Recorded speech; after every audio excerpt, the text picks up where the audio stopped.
helped out with making dinner because I felt like it, but when I cut into it, the middle was raw. I ended up having to split it in two and cook it again, so it got all dry inside.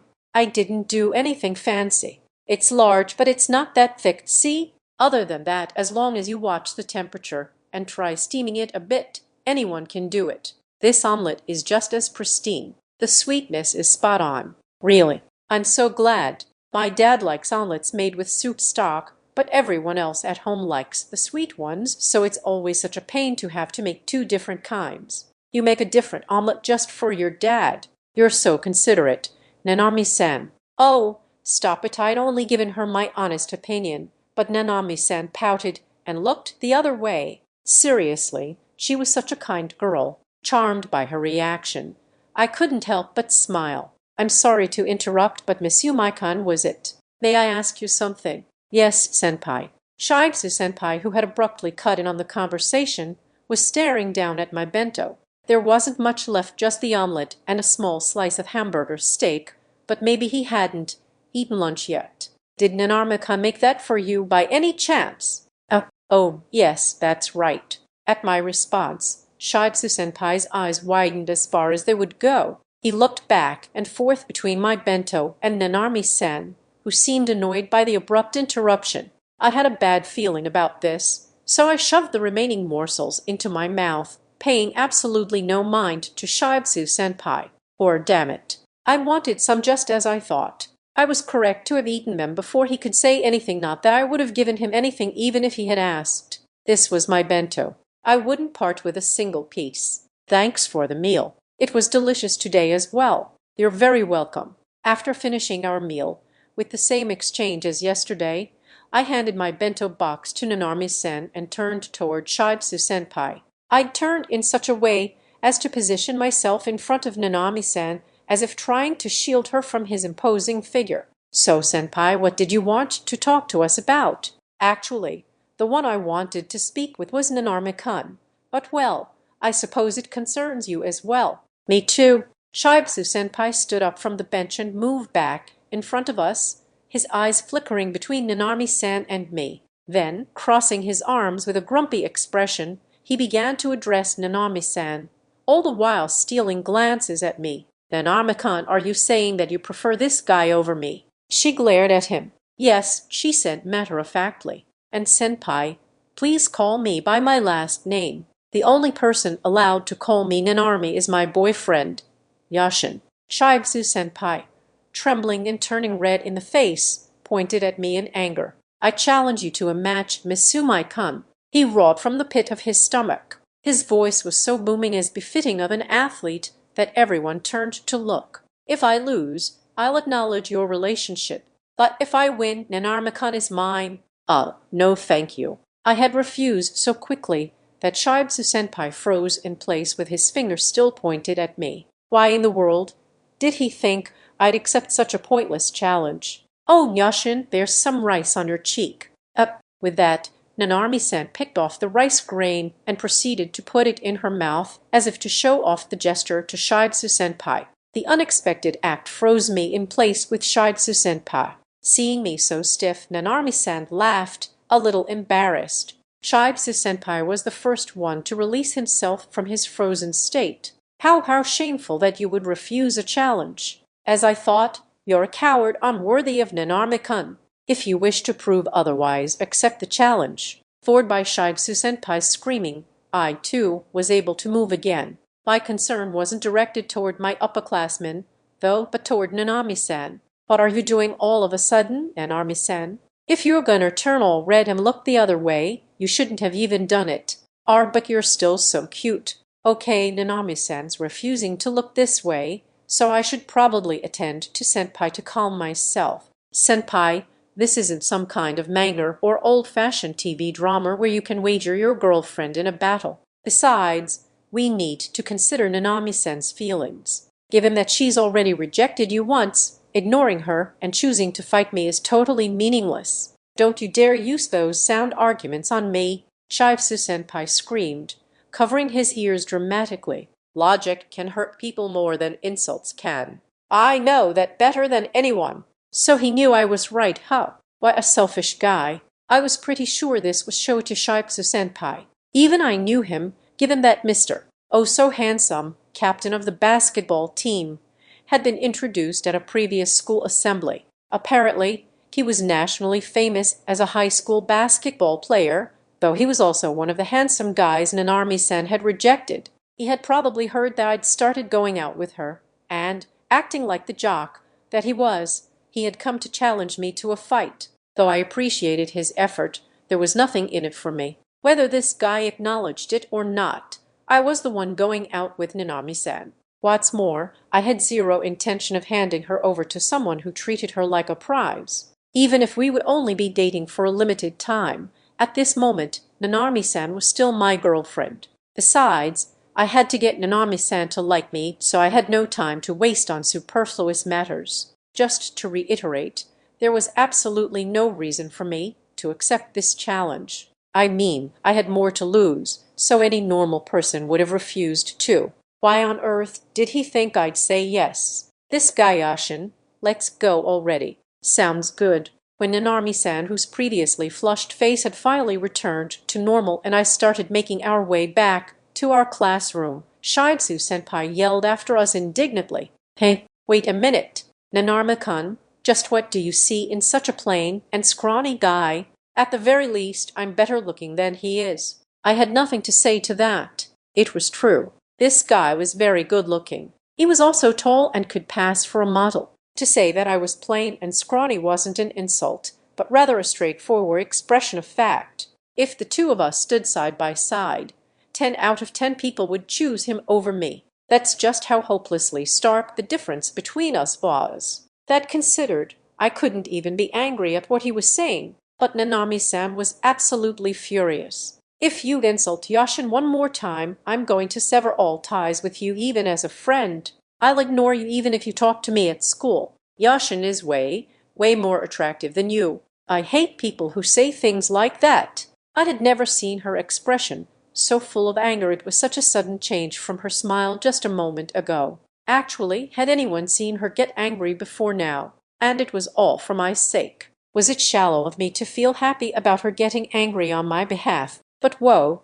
Shiatsu-senpai crumpled to his knees. Because he was tall, a dull sound reverberated around us, suggesting more serious damage had been done to his knees than a normal person would have experienced. Hate. She hates me? Then Nanami-kun said she hates me. Wait, aren't you being a bit too mentally weak there, senpai? Or did what Nanami-san said really have that effect on you? Even when you asked me out, you kept staring at my chest the whole time. Don't think I didn't notice. Yashin would mean with that. Nanami-san stopped mid-sentence. She was probably remembering my earlier slip-up. I'm sorry, Nanami-san, as I was apologizing to her in my head, though Yashin would never do something like that.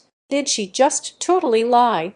Nanami-san was pretending the incident from this morning had never happened, as she rebuked him with a bare-faced lie. Then, as Shiatsu-senpai slammed his palms against the ground in hopelessness, she glanced over at me and stuck out her tongue like a mischievous child. Was that look because of the lie she told, or an adorable protest against me looking at her chest? Even if she had already forgiven me, I felt bad for having done that to her. But it couldn't be helped. People's eyes were drawn to things that move. As Nanami-san began to walk away, Shiatsu-senpai was about to raise his eyes, as if to cling to her with his puppy dog expression. Suspecting trouble, I rushed to insert myself between the two of them, kneeling so that he and I were at eye level. Nanami-san, it's probably a bit much to sever all ties with him, I said. I mean you're friends, right? I feel a little uneasy that you have such a handsome guy friend.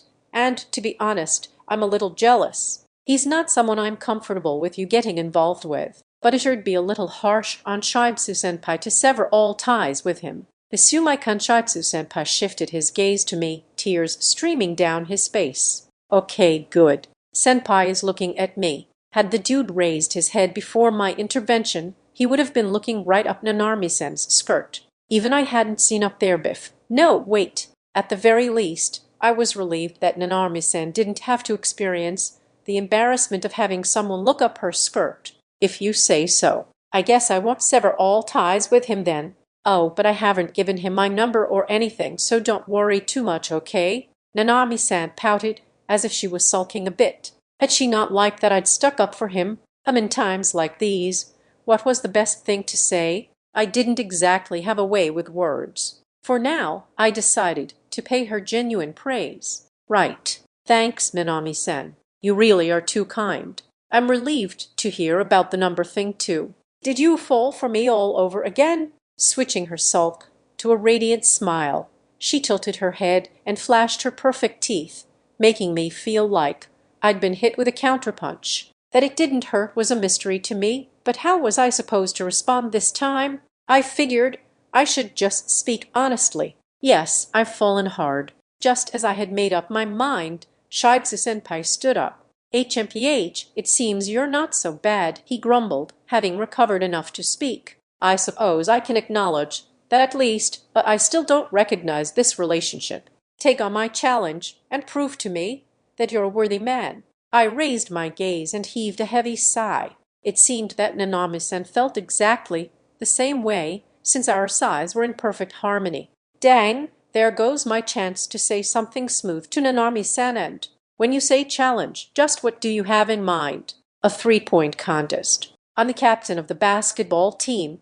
10-shot matches are a bit of a club tradition, you see. Whoa, that's playing dirty, dude. The captain of the basketball team shouldn't be challenging people to anything related to basketball. I'd only ever played basketball during class, so my only knowledge about it came from manga. Nanami-san was also staring at him, both exasperated and in shock. She probably hadn't thought he would suggest something this dumb either. Still, he wasn't backing down, so I guess it couldn't be helped. I didn't want him to come back to bother us the next day, too. All right, senpai, I'll accept the challenge, but only on 3 conditions. I'm completely inexperienced at basketball, so that should be allowed, right?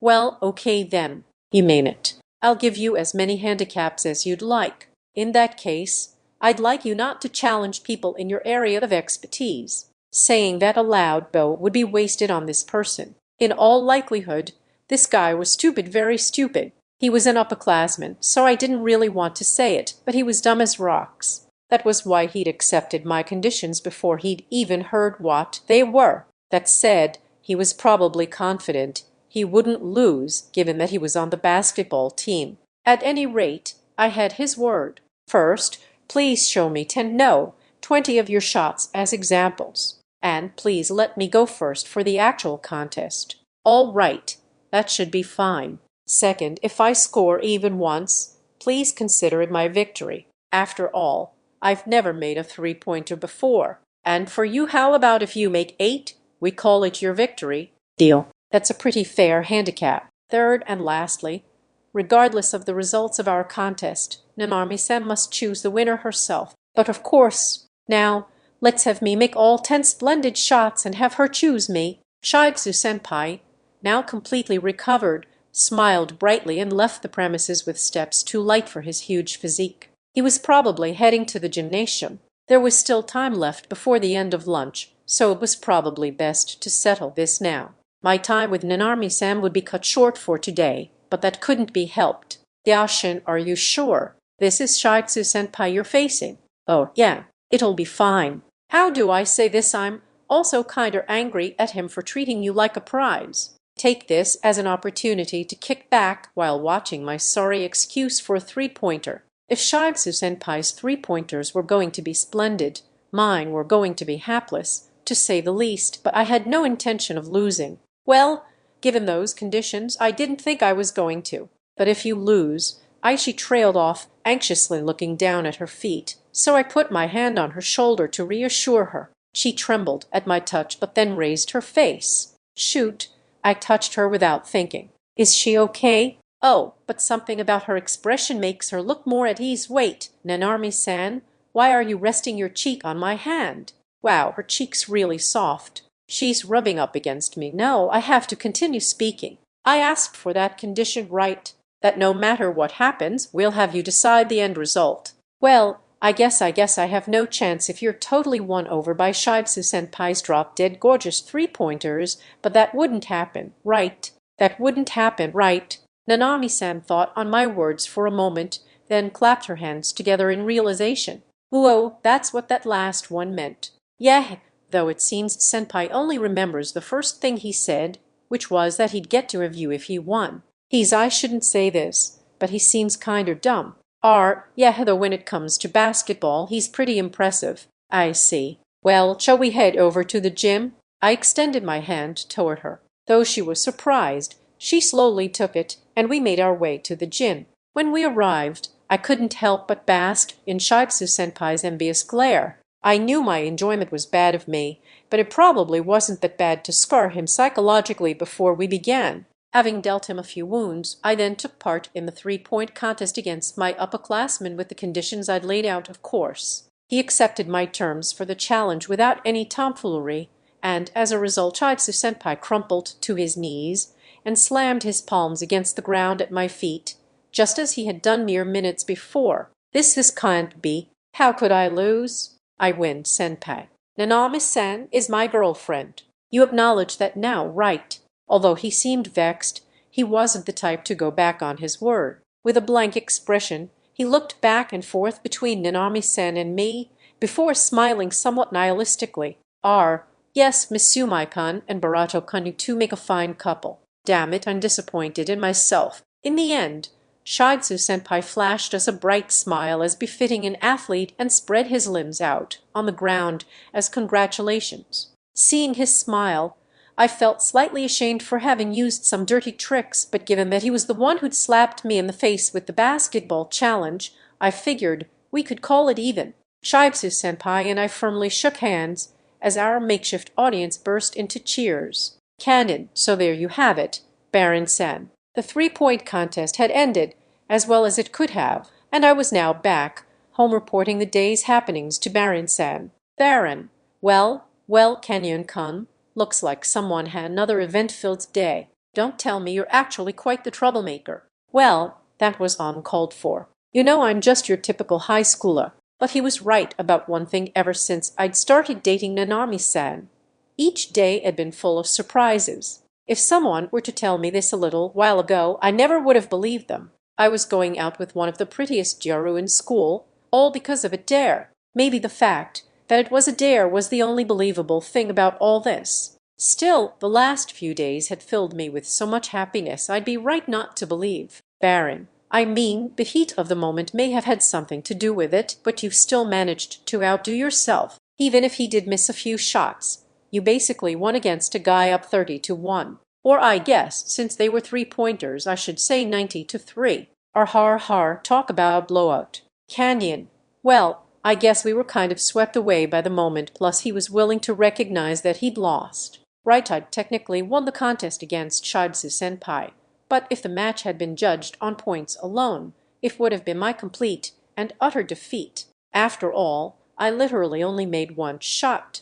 The 4-hour match, I'd asked him to show me 23-pointers in a row in the name of giving me a lesson. In actuality, me standing off to the side and having him demonstrate had been somewhat of a pretense. My true goal was to have him use up as much energy as possible before we began our challenge. I had even asked him to coach me a little, hoping it would make him break his stride.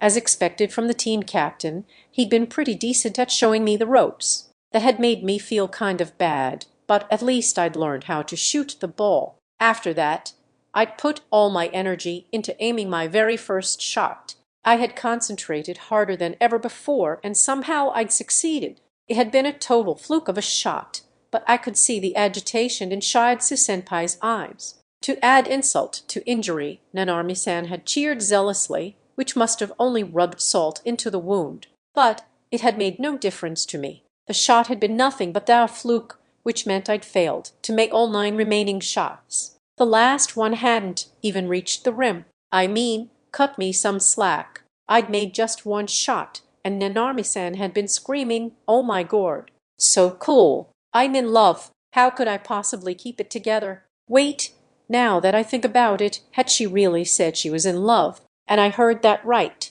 Regardless, in the moment I'd made that first shot, I'd met the condition for victory. The conditions had stated if I made even one shot, I would be named the winner. By then, the odds had been in my favor. Ordinarily it would have been a tie at most. My only miscalculation had been that, despite his state of agitation, Shiatsu-senpai had basically made all of his three-pointers. His own win condition had been to land at least 8, which he'd done with 0 problems. That he had been able to clear this condition, making a total of 33 pointers despite the perfect storm I'd created, was nothing short of astonishing. I'd had no experience with basketball, so I wasn't one to talk, but maybe those first 20 shots had just been a warm-up for him, with 30 being a piece of cake. Still, all I could say was that I'd underestimated the captain of the basketball team. Thus, we'd been left with the score of 8-1. Normally, even if you'd taken into account the handicap, that would have been a draw at best. In fact, I'd felt a sense of defeat. But that feeling had been blown away by a single remark from Nanami-san. Yashin wins. Despite both meeting our respective win conditions, my third and final request had been for Nanami-san to pick the winner. Sure, you could say the match had been fixed, but Shiatsu-senpai had respectfully accepted the outcome. Baron, seriously, it's so unfair. I mean, if you're letting your girlfriend decide in the end, then even if you'd made none of those shots, you'd come out the winner as long as she said so. Canyon, well, true. It was completely unfair. Had she been completely taken by Shiatsu-senpai's magnetic moves, the result would have been the opposite, no matter the results. Not that I thought Nanami-san would become suddenly enamored by someone that she had once rejected, but one could never say for certain. Hey, I'm a guy, and even I couldn't help thinking Shiatsu-senpai's three-pointers were really amazing. With my relationship with Nanami-san being a dare and all, I couldn't be sure what might happen next. I had, admittedly, been a little bit anxious. Thankfully, though, my worry had turned out to be for nothing. Thinking back, Nanami-san's violent blomp after the match had ended had really been something else. It had been soft and warm and smelled so nice, and because her uniform was always a bit on the revealing side, there'd been a lot of skin-on-skin contact. After that had come her blushing face as she became embarrassed by her own gesture. Honestly, I don't think I'll ever be able to forget how that hug felt. After all, it was my first and only hug with a girl. Baron, hey, Kanyer-kun, do you remember what I said at the beginning of all this? Kanyon, what you said at the beginning. Stumped by Baron-san's sudden question, I racked my brain trying to remember. What was the first thing he'd said to me? We had way too many daily conversations for me to figure it out.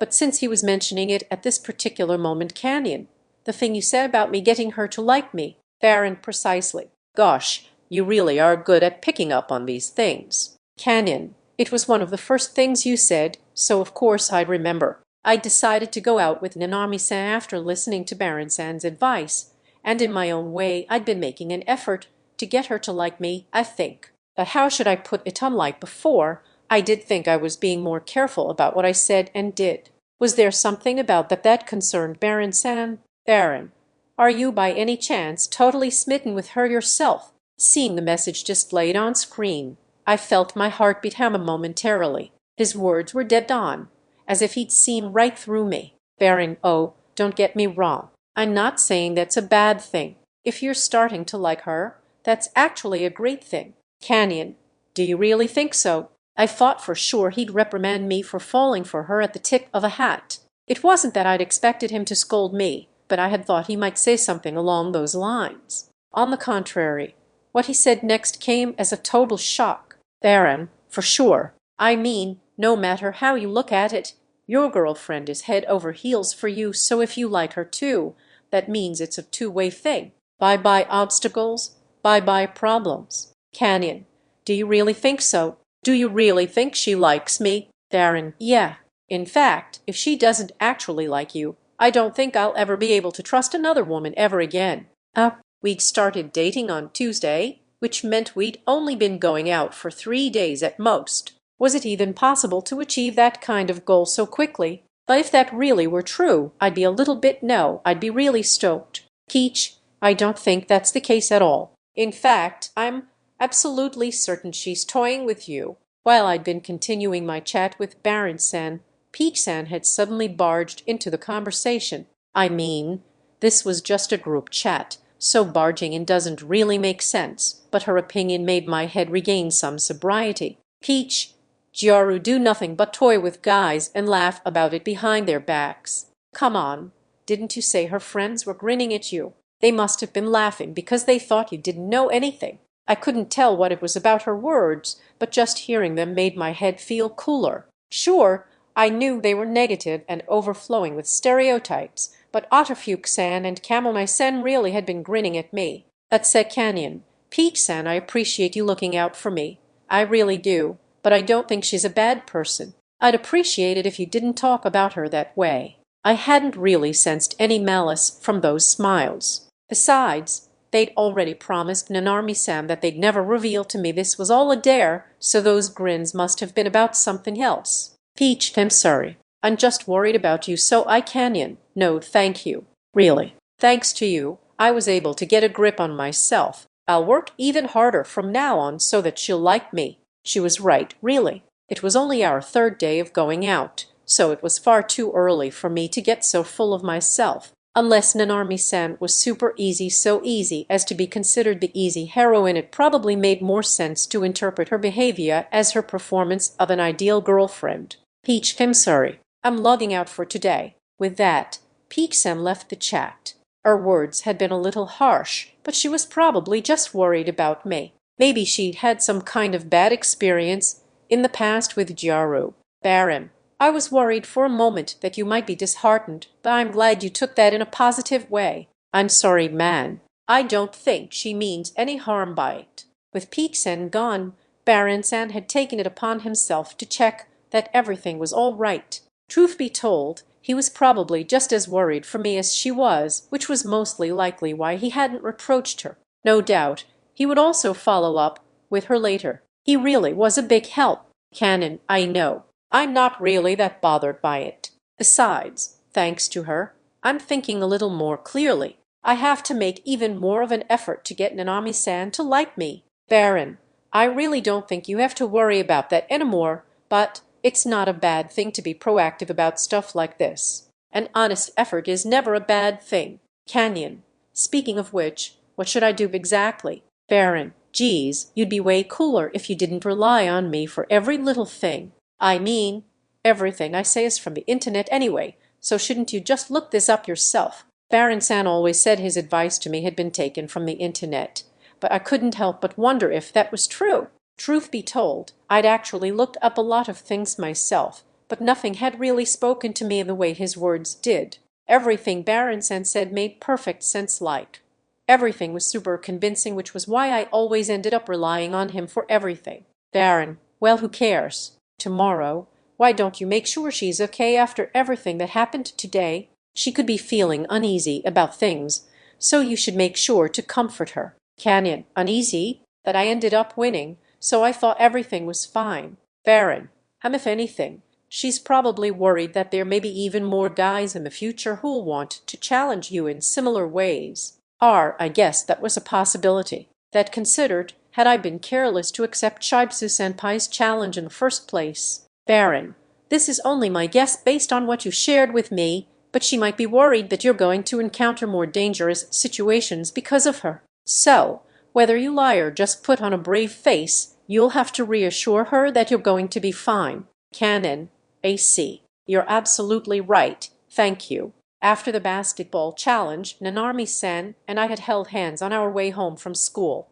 But if she had, in fact, been feeling anxious inside, I felt absolutely pathetic for having not picked up on that. Baron, that said, the word that you went up against the captain of the basketball team is gonna have spread like wildfire, so you'll probably be fine for tomorrow. You can be as lovey-dovey with her as you want and talk about your date and stuff like that. Canyon, that's true as well. We'll have to decide on what movie we're gonna watch. Baron, yeah, that sounds like a plan. I still got nervous just seeing the word date, but even that was starting to feel reassuring. And if she really were feeling uneasy, I should think of something thoughtful to say to her. I couldn't rely on Baron-san for that. So, rather than focusing on my usual game, I began turning over in my head what I was going to say to her tomorrow. As a side note, I ended up getting a whole bunch of messages from Nanami-san, which all turned out to be complimenting me.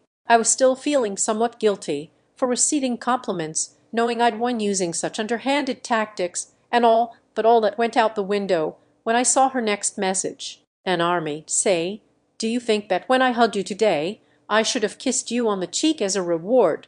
I mean, that would have made me feel over the moon. But if you'd done that then and there, I don't think my heart would have been able to take it, Nanami-san. The next day, I was swiftly proved wrong to think that Shiatsu-senpai wouldn't return if I beat him, because at lunchtime he showed up. Well, hello there, Monsieur Maikon and Barato-kan. You sure do make a fine couple. I envy you both. Would it be all right if I joined you for lunch? No, I'd like you to leave me and my boyfriend alone. You can sit next to me, senpai. At Nanami-san's blatant rejection, Shiatsu-senpai's bright smile had dampened into the look of a dejected dog.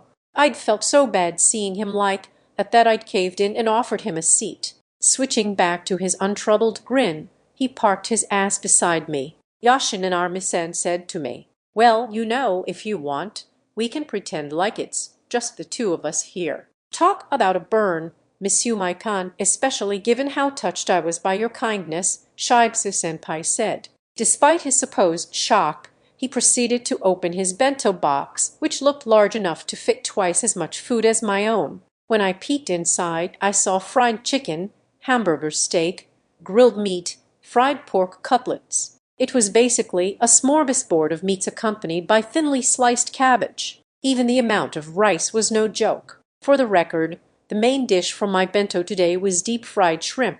They were impressively large shrimp that looked good enough to be served at a restaurant. Nanami-san hadn't asked me yesterday what I wanted for lunch, so I'd been looking forward to seeing what she came up with, but this exceeded even my expectations. The excitement I felt every time I opened the bento box made me feel like a kid again. At home, we make deep-fried shrimp whenever there's something to celebrate, so this is for yesterday's victory.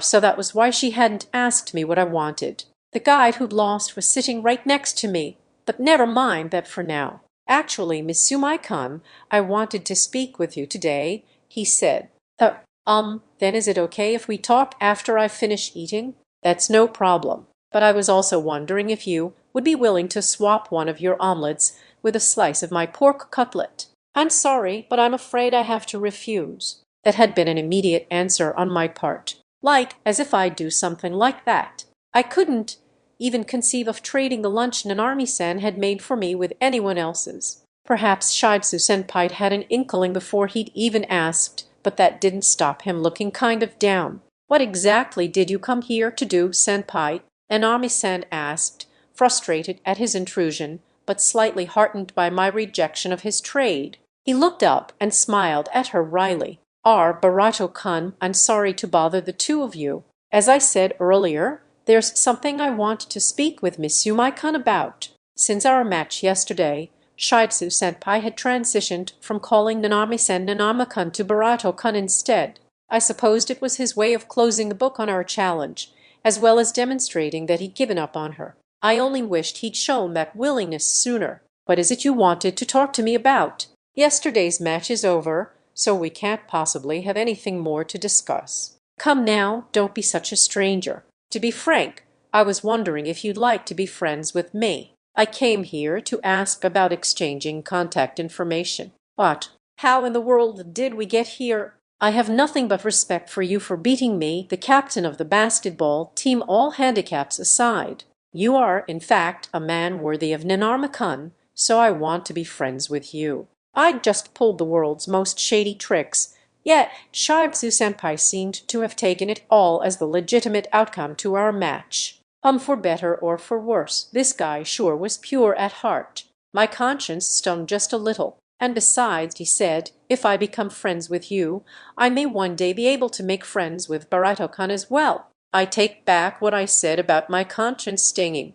Rather, this guy was really obtuse for saying something like that so openly to me. I didn't want to say it to his face, but despite being a tall, handsome captain of the basketball team, he was turning out to be quite the dumb sidekick. Just then, I heard a whisper in my ear. The gentle breath that caressed my ear with each word sent a shiver through me, different to fear or surprise. Shiatsu-senpai is only really good at basketball. Everything else about him is a little unfortunate, but that tickles some girls' maternal sides. What is this? What is this tingling sensation? I almost dropped my lunch, but just barely hung on. Geez, this was getting dangerous. To think that hearing her voice directly in my ear would have an even greater destructive force than hearing it over the phone. The tingling I felt as her breath brushed my ear was addicting, to say the least. The sensation lingered along my spine. Talk about another new discovery. There I was, stunned by amazement, while Nanami-san continued like she hadn't noticed a thing.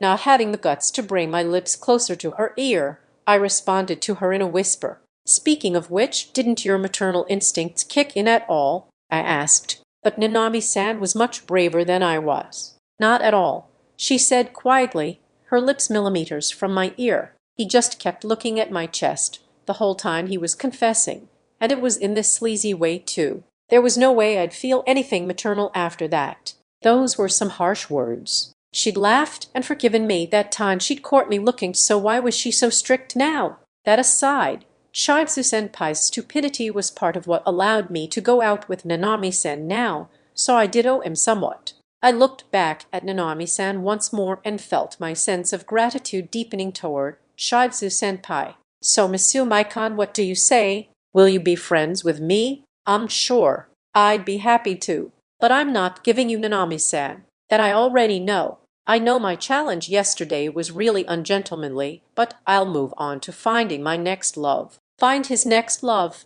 Did that mean he still had lingering feelings for Nanami-san? Still, perhaps this dude was trying to get over those feelings and was maybe trying to establish a friendship with me as a way of doing so. It was very sportsmanlike, or perhaps even manly of him. It was certainly a commendable quality that I myself was lacking. After that, Shiatsu-senpai and I exchanged contact info. My profile icon was still of that game character, but Nanami-san hadn't minded, so I decided to leave it. Shiatsu-senpai's profile icon was of a basketball. Well then, I've accomplished my task, so I'll skedaddle. "Oh, and Monsieur Maikon, would you be interested in joining the basketball team?" "Of course not. If I did, I'd have less time to spend with Nanami-san." That was a line I'd heard from some TV show or other. I really did mean it, but I also didn't really jibe with athlete types. There was no way I was going to join a sports team. I felt bad for using Nanami-san as an excuse, but a quick glance at her with her delighted smile told me that she hadn't really minded. "Is that so?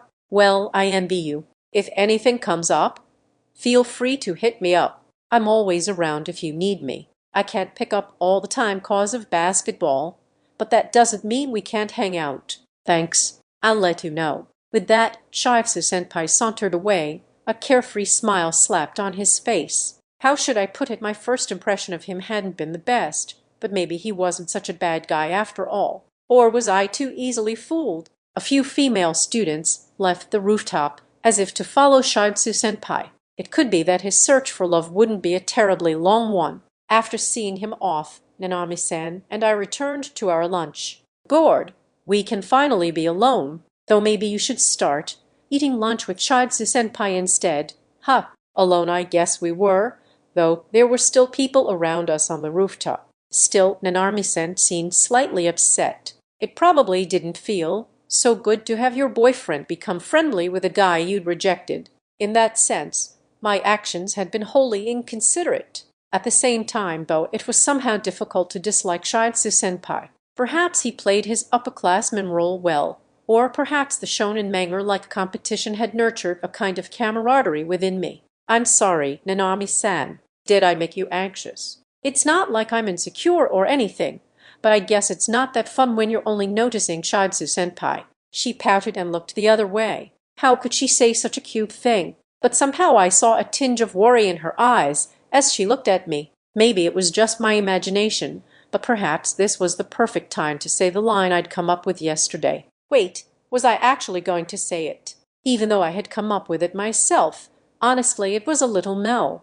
Very embarrassing. But no, if I were going to say it, it had to be now or never. "Don't worry, Nanami-san. Even if someone else comes along and tries to take you away from me like you were some kind of prize, I won't let you go no matter what." That was way too lame. Oh shoot, I'm getting shivers up my spine. No, stay calm. At least keep it cool until you hear her reaction. Stay strong. Right then, I heard Nanami-san's voice. Yashin, she whispered, and then PFFT, she burst out laughing. Ha ha ha ha ha. Geez, what's with that? That sounded way too cool. Seriously, you're so much cooler than Shibsu-senpai. But come on, aren't you trying too hard?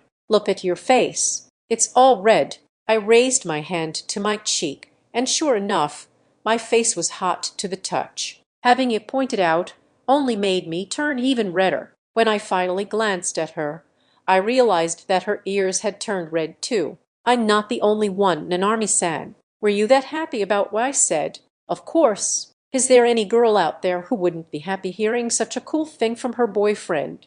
Arg, another counterattack. I had zero chance of winning at this rate. As we sat there next to each other eating our lunches, my face remained red, along with her ears. I was still busy wondering if I'd misjudged the timing when Nanami-san poked me in my side. I think I made too much food for myself. Do you want some? She talked stiltedly, as if reading from a script, as she brought one of the pieces of omelette from her bento toward my face. It was the omelette that had been a particular favorite of mine. She held it up with her chopsticks deliberately and brought it closer to my mouth. I thought you weren't gonna feed me anymore because we'd bought a bigger bento box. Well, it can't be helped. I'm already full and it's a shame to waste food, right? True, if she was full, it couldn't be helped. I leaned forward and accepted the piece of omelette. The taste of happiness softly spread through my mouth. I was pretty sure this was her way of thanking me for what I'd said to her. For that alone, it was worth all the embarrassment. I'd never been happier. After that, I finished my lunch and passed Nanami-san the bento box to find her snuggling under my arm and leaning her weight on me. That weight felt overwhelmingly comfortable, but the stares of our peers were a little embarrassing. Nanami-san, what are you doing? I guess it's a reward for saying something so cool. For today, why don't we sit like this and chat until lunch is over? What about your friends? Those two were saying stuff about giving their own handmade bentos to their boyfriends, so they are probably off campus again. Their boyfriends are a mystery too. Well then, in that case, let's stay like this for a bit, shall we? And then, seeing her smile as she pressed up against me, I was glad that I'd said what I had. Yashin, you're warm. I feel all toasty when I'm near you like this. You're warm too, Nanami-san. It's a nice day today, so it feels good out here, doesn't it? And just like that, our lunch hour passed by peacefully. Later, school was abuzz about the guy on the rooftop who'd said something so embarrassing with a straight face. I would come to regret my words just a tad, but that was a story for another day. Interlude, her bold actions and their result. Did I overdo it? I asked myself as I lay on my bed. I couldn't help but blush when I thought about it, since I felt like I'd gotten a little mean when Shibsu-senpai had interrupted my precious lunch break with Yashin. After all, I'd been feeling all warm and fuzzy until Shibsu-senpai had cropped up to ruin it. What did he mean when he said he wouldn't acknowledge Yashin? He did take it back in the end, but still remembering how Shibsu-senpai had addressed me, I began to feel irritated again. Even Yashin was still being polite with me by calling me Nanami-san, and yet Shibsu-senpai had been throwing around Nanarma-kun as if we were close or something. I mean, I knew he wasn't a bad person. At heart I understood that, but I just didn't feel comfortable around him. That was why I'd acted the way I had, making a show of my relationship with Yashin. I felt kinder bad about it. I'd done lots of things, like picking a rice grain off of Yashin's cheek and eating it, and pressing my body against his. Well, maybe eating the rice grain had been a bit much. Half of that had been me showing off to Shibsu-senpai, but the other had been me making an effort to be a little more proactive, given that Yashin often seemingly swapped between his quiet nature and his own tendency to be pretty proactive himself. I had no regrets about that. Thinking back, I was pretty thrilled that Shibsu-senpai said Yashin and I made a good couple. A remark like that would make me happy no matter who said it. But a good couple, he said. We're a good couple. Are we a good couple? All alone in my room, I muttered to no one in particular as I stared up at my ceiling. Of course, no answer came. I could only bring myself to utter those words precisely because there would be no answer. Was Yashin also happy that Shibsu-senpai had called us a good couple? I was curious to know, but I couldn't ask him outright. And while I'd been happy to hear those words, they also kind of pained me. Was I really, truly happy from the bottom of my heart? Sure, I was elated, but considering I was still lying about things, I was beginning to feel unsure of my own feelings. This all meant I was lying not only to Yashin, but to Shibsu-senpai as well. If Shibsu-senpai found out that the relationship between Yashin and me was based on a dare, what would he even think? I really was the worst. Overwhelmed, I sighed and undid the top button of my pajama shirt. I was breathing heavily, but my small act didn't change anything. Of course it wouldn't. The heaviness I was feeling was in my heart. Loosening my clothes wouldn't fix that. Come to think of it, Yashin didn't react at all when I asked about kissing him on the cheek. I'd been so worked up about Yashin's victory in the basketball challenge that I ended up texting him to ask him myself, but Yashin's reaction had been as calm as ever. Yashin, that would have been really flattering, though maybe also a little embarrassing. That was the only reply he'd sent back after my own was marked as read. Here I'd been, making so much noise over sending a single message that my mom had yelled at me again, but he'd replied as cool as a cucumber. I had thought that maybe he'd bring up the topic of a reward for winning, but he didn't do that either. I was wondering if I'd kiss him on the cheek today. Then, again, maybe he would be bothered by it. Maybe he didn't like doing that kind of stuff at all. Shibsu-senpai had intruded before I could find out. No, that couldn't be it. He'd said the amazingly cool thing in front of everyone, making my heart throb and my body burn with embarrassment. It just didn't make any sense for him to hate public displays of affection. Ugh, my face was growing hot just thinking about it. Seriously, why did he always have to say things that made me feel so happy? I'd been so joyous in that moment that I couldn't help cuddling up to him. I can't remember what we talked about, but I do remember the warmth of his body. I don't even know why I'd done something like that. I'd simply felt this urge to stay close to him. It was the first time I'd ever felt that way. Yashin was not only warm and kind, but he treated me like I was important to him. Being in a relationship with such a person filled me with happiness, but in my moments alone, that happiness was replaced by guilt. There was no better way to shake off that guilt and loneliness than to text with Yashin every night. We would chat about mundane things we couldn't talk about at school, or plans for the next day. That's right. I won't be able to see Yashin tomorrow. I was going to go watch a movie with Hatsumi and Ayumi, a movie I'd been wanting to see for a while, but realizing I wouldn't be able to see Yashin that day, I suddenly felt kind of lonely. Maybe I can send him lots of messages, at least. Before, I could only enjoy romance through movies and other media, so I never even dreamed that I would find my own romantic relationship in real life. I wonder if tomorrow's movie will give me any ideas about advancing my relationship with Yashin. I felt giddy at the thought of seeing this movie in a new light. I wouldn't be able to see Yashin tomorrow, but I could at least take this as an opportunity to learn a lot for him. Oh, a message. Yashin and I had been chatting until just a little while ago, but I'd just received a new message from him. Didn't he say he was going to be up late gaming? I read his message and couldn't help but smile. Yashin, enjoy your movie tomorrow, Nanarmi-san. I'm sad that I can't see you, but I'm looking forward to Sunday. The message was somewhat stiff, but it nonetheless suggested that he'd thought about me in his own way. Just from looking at it, I felt the negative emotions inside of me melt away. Nanarni, thanks. I'm looking forward to Sunday, too. I'll send you lots of messages tomorrow. I clicked send, crawled into bed, and closed my eyes to get a good night's sleep. I only hoped there weren't going to be that many adult scenes in this movie. With that thought in mind, I drifted off with my heart slightly lighter than before. Chapter 4.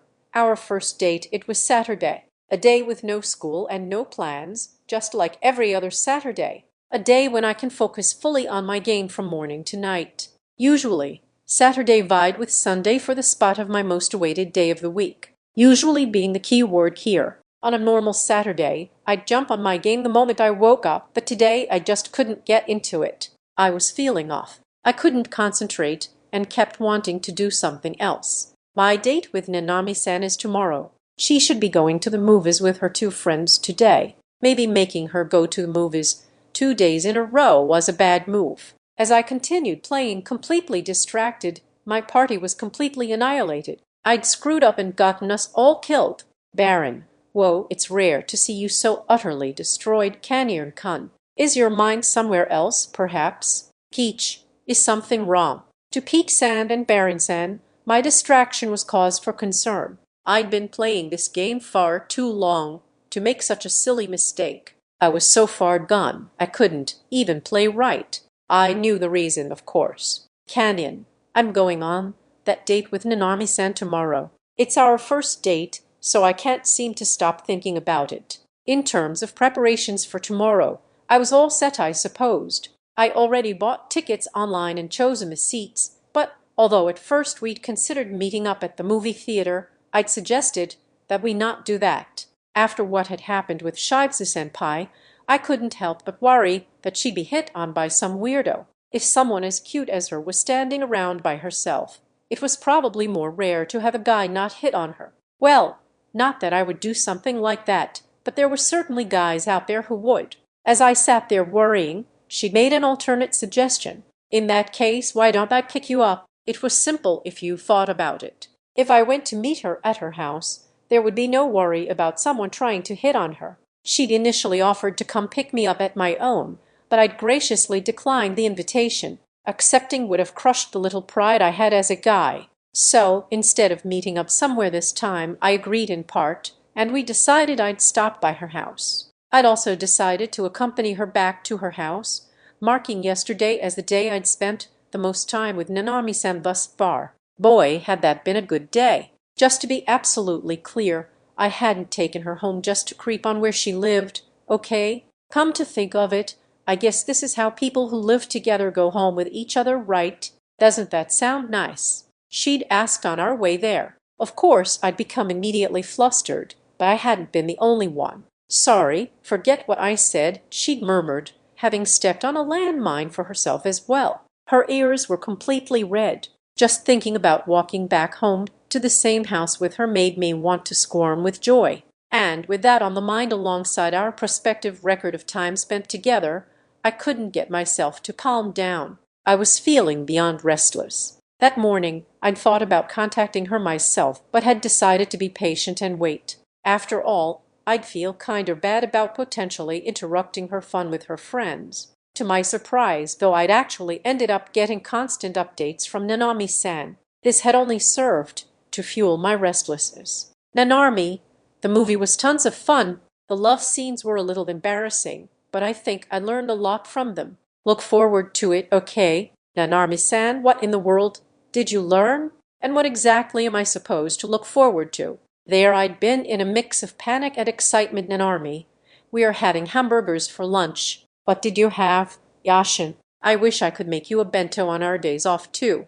Should I do that for you next time? At lunchtime, I had thought about the bento that Nanami-san had made for me, and the cup noodles that I typically enjoyed had all of a sudden lost their flavor. Nanami, tomorrow can't come soon enough. I can't wait to see you. I'll call you tonight, okay? Let's make tomorrow a fun date. Like that, she had kept sending me photos of the food she was eating or where she was, each accompanied by some cute message. Of course, I hadn't been able to concentrate on my game. One thing did strike me as odd, though. Don't girls take selfies in moments like these? She's not in any of these photos. I wonder why. Well, I guess it's no big deal. I'd been grinning so darn much today that I even creeped myself out. Baron, well, if it isn't the joys of youth. It's your first date, so of course you'd be excited. Are you all ready for it? Canyon, yeah, I'm ready. I'm gonna go pick her up at her house. Baron,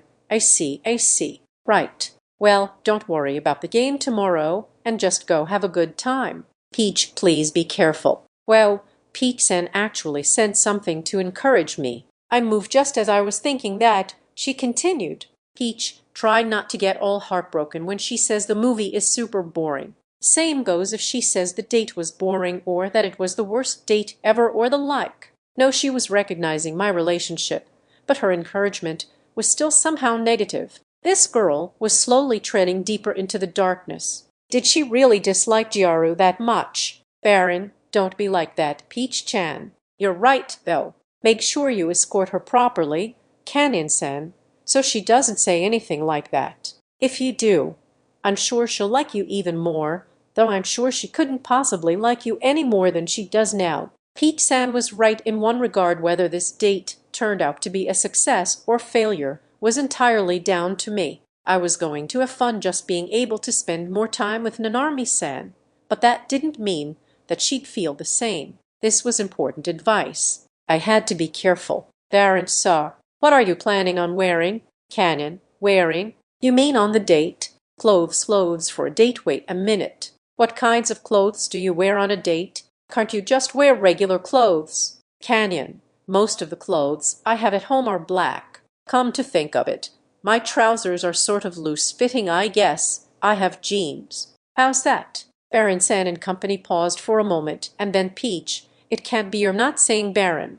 Canyon, you said you became pretty close with that upperclassman of yours, right? Can you try taking a full-body pic of yourself and sending it to him? Even Peach-san, who'd been saying such negative things until then, seemed surprised. Had I said something wrong? I changed out of the tracksuit I usually wore at home and put on my regular clothes. Aside from my loungewear and school uniform, I didn't have that many pieces of regular clothing after all. I only really went shopping to buy books and video games. Anyway, for now I just had to put them on.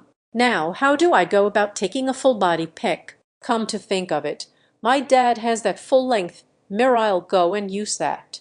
My parents, who were at home, scratched their heads when I started taking photos of myself. Ignoring their confused looks, I got my picture and sent Shibutsu-senpai a message. Yashin, senpai, can I talk to you for a minute? I have a question. Can I ask you to take a look at the clothes I'm gonna wear on my date with Nanami-san tomorrow? After about 10 minutes, Shibutsu-senpai replied. Shibutsu, pretty bold of you to ask something like this of a guy still licking his wounds. But yes, I'm on a break from practice, so feel free to send me a pic. For sure, anyone that saw what I was doing would say it was pretty terrible. But Shibutsu-senpai was the only person I could rely on when it came to fashion. I only talked to my in-game teammates online, and the few people I talked to at school could hardly qualify as fashionable. Besides, I didn't have their contact info anyway. Yashin, and sorry, senpai. You're the only person I can depend on for this. Here, take a look. I sent him the photo I'd taken of myself, which was immediately marked as read. Senpai's response came just as quickly. Shibutsu, Monsieur Maikon, I'm not the biggest fashion expert since I'm always so preoccupied with basketball, so please take my opinion with a pinch of salt. Was there something weird about my photo? Shibutsu, why are you head to toe black? Your shirt and your jacket are black, and then your pants are black too. Are you a ninja or an assassin or something? And what's with the red letters on your shirt? They stand out so much against the black. They are almost frightening. Yashin, give me a little credit, senpai. I haven't sent you a photo of my underwear. Right now I'm wearing my green boxers. Shibutsu, you do not have to tell me that. When I say pants, I'm talking about slacks. Why are you goofing off at a time like this? Was that right? I'd always called them trousers, so I hadn't really thought. So he called them pants, huh? Then what did he call underwear? Well, not that it mattered. Shibutsu, Monsieur Maikon, don't tell me all your clothes are like that.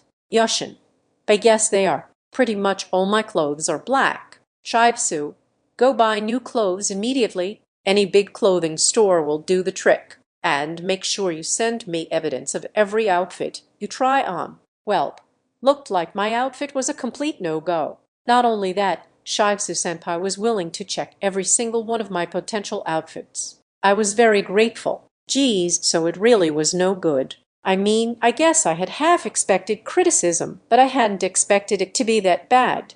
Yashin, understood. Thanks, senpai. Shibutsu, right. I'm at practice right now, so I may not be able to check my messages frequently, but I suggest you speak with someone who works there. Just keep it simple, all right. I thanked him again, but from then on, my messages were left unread. He'd probably gone back to practice. With that over with, I told Baron-san and Peach-san that I was logging off for a while. Baron, okay. Well, I'm glad you got the advice you needed. Peach, I didn't think it was going to be quite that bad. All of a sudden, I felt embarrassed about going clothes shopping in the clothes I usually wear. I was stuck in a hopeless chicken or egg situation, that is, and I don't have any clothes to wear to go to buy clothes situation. Still, I had to suck it up and go shopping. After withdrawing some cash from the ATM, I picked a clothing store in a shopping mall in the city, although it was a ways away from my house. The movie theater that I'd be visiting with Nanarmi-san tomorrow was located here as well, so I could do a bit of recon while I was at it. Thus began my first shopping excursion to buy clothes for our date. Given that this was a mass retailer, the clothes weren't as expensive as I'd thought, but upon attempting to assemble a whole outfit, the bill ended up pretty eye-watering. The amount certainly wasn't kind on the wallet of a high schooler with no part-time job. I was beginning to regret not having taken up one,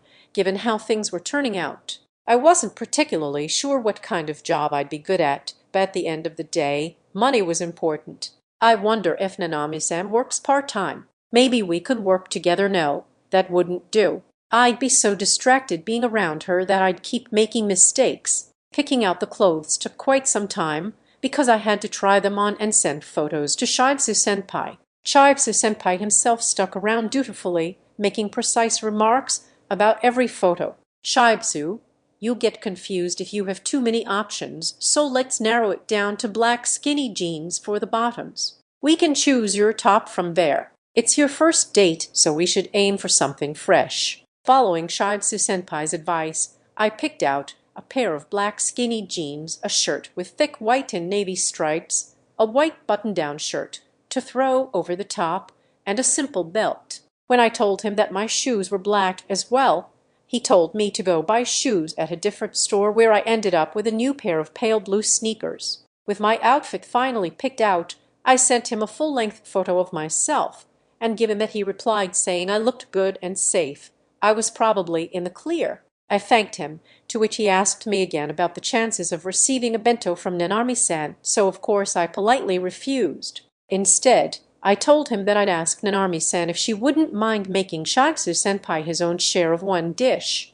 Hey, it couldn't hurt to ask. Even so, his delight was clear to see from the letters alone. Did he really want to eat her cooking that bad? In the end, I spent more than double the amount of money I usually spent on clothes. I supposed I just had to resign myself and think of it as an opportunity for a good investment. Now all I had to do was to make sure my parents wouldn't find out. They'd sure as hell notice that something was up. Man, all I did was buy clothes, but I feel exhausted.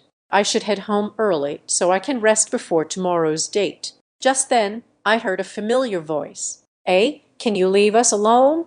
We all have boyfriends, and we're really not interested. Oh, come on, it's just the three of you right now, right? Why don't you all hang out with us? It'll be fun. As long as your boyfriends don't find out, it'll be fine." When I glanced over at the voice, I caught sight of Nanami-san's friend, Autofuke-san. Come to think of it, Nanami-san had said the three of them were watching a movie, so it made sense that she was here too. I looked back over at them, seized by the tense atmosphere, but found myself a little perplexed. There was Autofuke-san, Kamonai-san, and a girl that I didn't recognize, being hit on by a group of three cocky, questionable-looking guys. It's not about being found out or not. We'd never mess around with other guys when we have boyfriends. If you're just trying to pick up girls, go somewhere else. Don't be a killjoy. With the way you're all dressed, you've gotta be playing the field. Autofuke-san was wearing shorts and an off-the-shoulder top,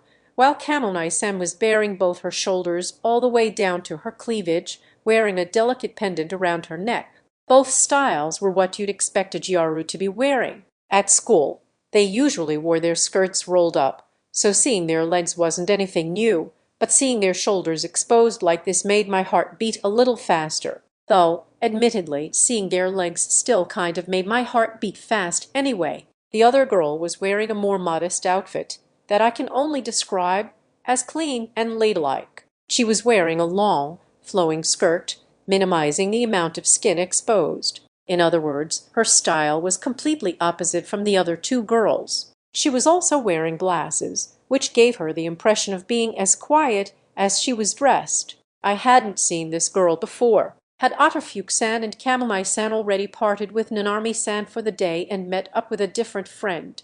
No, that didn't matter right now. There was a more pressing matter at hand. The girls were being hit on, and they weren't enjoying it, and I was witness to that. Now, whether I wanted to help them or not, well, of course, I wanted to. I didn't even need to think about it. If I abandoned Nanami-san's friends, I'd be too ashamed to show my face on our date tomorrow. So I had no choice but to help them. I'm sure any storybook hero, brimming with a sense of justice, would have rushed right in without thinking, only for things to turn out just fine. But come on, there were 3 guys to deal with here, and I'd never been in a fight with anyone. As pathetic as it might sound, if things turned violent, I was obviously going to lose. So I had to prepare myself a safety net. I looked around searching for said safety net, then headed over to the 3 girls. I was just in time, too, as I got there the moment one of the guys tried to grab one of their hands. Boy, that was close. Oh, hey, what a coincidence. You 3 were here, too? Are those your friends? I called in as friendly a tone as I could muster. I didn't forget to smile, of course, and made sure not to say their names. Protecting their identities was just as important. The 3 girls turned to me, seemingly shocked by my sudden appearance. The 3 guys raised their eyebrows, glaring at me with irritated expressions. Who the hell are you? Wow, talk about a short temper. I wished he talked to me with the same brilliant smile he flashed at the girls, though that smile had clearly been seeping with ulterior motives. The dude that had stepped up to threaten me was the one that had acted most aggressively toward the 3 girls, a handsome guy with long brown hair and a hat tilted off to the side. Sadly for him, his good looks were lacking when compared to someone like Shigesu-senpai. This guy was like a cheap knockoff. Saying so was probably rude toward my senpai, but I'd just keep the idea to myself. If you've got nothing to do with them, then back off, Mr. Emo Cockroach. You don't want to get hurt, do you? Get lost. Ugh, I wished he'd at least let me finish. Not only had he concluded that I had nothing to do with this, but he'd given me an unfortunate nickname. The 2 guys in the back were smirking at me as they listened to Knockoff Senpai's insults. Knockoff Senpai versus Cockroach Man, this sounded like some kind of B-movie. No doubt it wouldn't become a hit. Are you listening, Dudette? If you've got nothing to do with them, get out of here. I do have something to do with them. I'm scared of the tough guy yelling at me. I looked over at the 3 girls. At this rate, these guys would say that I was irrelevant even if I told them I was the girl's friend. What should I say? All 3 girls were shooting me worried looks. Particularly frightened was the quiet-looking girl whom I'd never seen before. She was looking at me as if she were about to cry. Our eyes met, and I smiled at her, trying to reassure her. Yeah, I'm sorry I'm making you worry, huh? I feel like I've seen those eyes somewhere before. If I'm not mistaken, could those eyes be no way? I can't be sure. If I'm wrong, I'm sorry. Nanami-san. I pointed to the girl I didn't recognize. I'm her boyfriend. Of course I'd step in if she or her friends needed help. I for sure didn't recognize the girl I was pointing to, but I had seen those eyes before, those eyes that were now looking at me with so much worry. I'd taken the leap. I'd told the guys I was her boyfriend, and upon hearing me, the guys burst out laughing. Did I say something funny? Man, apparently their wits are as short as their tempers. Oh, I get it. You're plain Jane's boyfriend. That's fine, just take her and go. Mr. Emo Cockroach and Jane, the 4 eyes make for a perfect couple. As for the other 2, no, that's not gonna fly. The other 2 are uncomfortable too, you know. I couldn't possibly leave my girlfriend's friends in the dirt. This time I was the one to interrupt. Of course, that pissed him off to no end. He grabbed my shirt and screamed at me as if ready to knock my lights out. Don't get so full of yourself, you creeper. Get the hell out of here if you don't want me to mess you up. You wanna get your girl mixed up in this too. Just as he yanked my shirt, my safety net arrived. I know I'd asked for them before all this, but their timing couldn't have been more perfect. Is there a problem, sir? I'm afraid you're disturbing our other customers. Could you please come with us? It was a group of tough-looking security guards. They had surrounded the 3 guys, not to mention me, as if to prevent them from escaping. I was even more shocked to see that there were more guards than I'd requested. What? I mean we are not doing anything. Oh, officer, I'm glad you came. This man is committing assault. Could you please call the police? Still gripping the front of my shirt, Knockoff-senpai glared at me, raising his voice in anger. What do you mean, assault? I haven't done anything to you. Don't you now? I asked, steeling myself as my body began to tremble, merely keeping my voice from shaking to every scrap of strength I had. Just grabbing someone's shirt, like that can be grounds for assault. With this many eyewitnesses, you won't be getting away with it. You're going to be arrested. I'd only read about this on the internet, but I was pretty sure it was true. Besides, actually calling the cops would be way more trouble than it was worth. But still, as if frozen upon hearing the word arrested, the guy couldn't let go of my shirt. The two of you would end up being guilty of the same offense as him, no? I asked calmly, turning my head to the other two guys. To say they were equally guilty was an overstatement, but the two ceased their smiles as anxious expressions clouded their faces. We had nothing to do with this. He was the one that started talking about picking them up.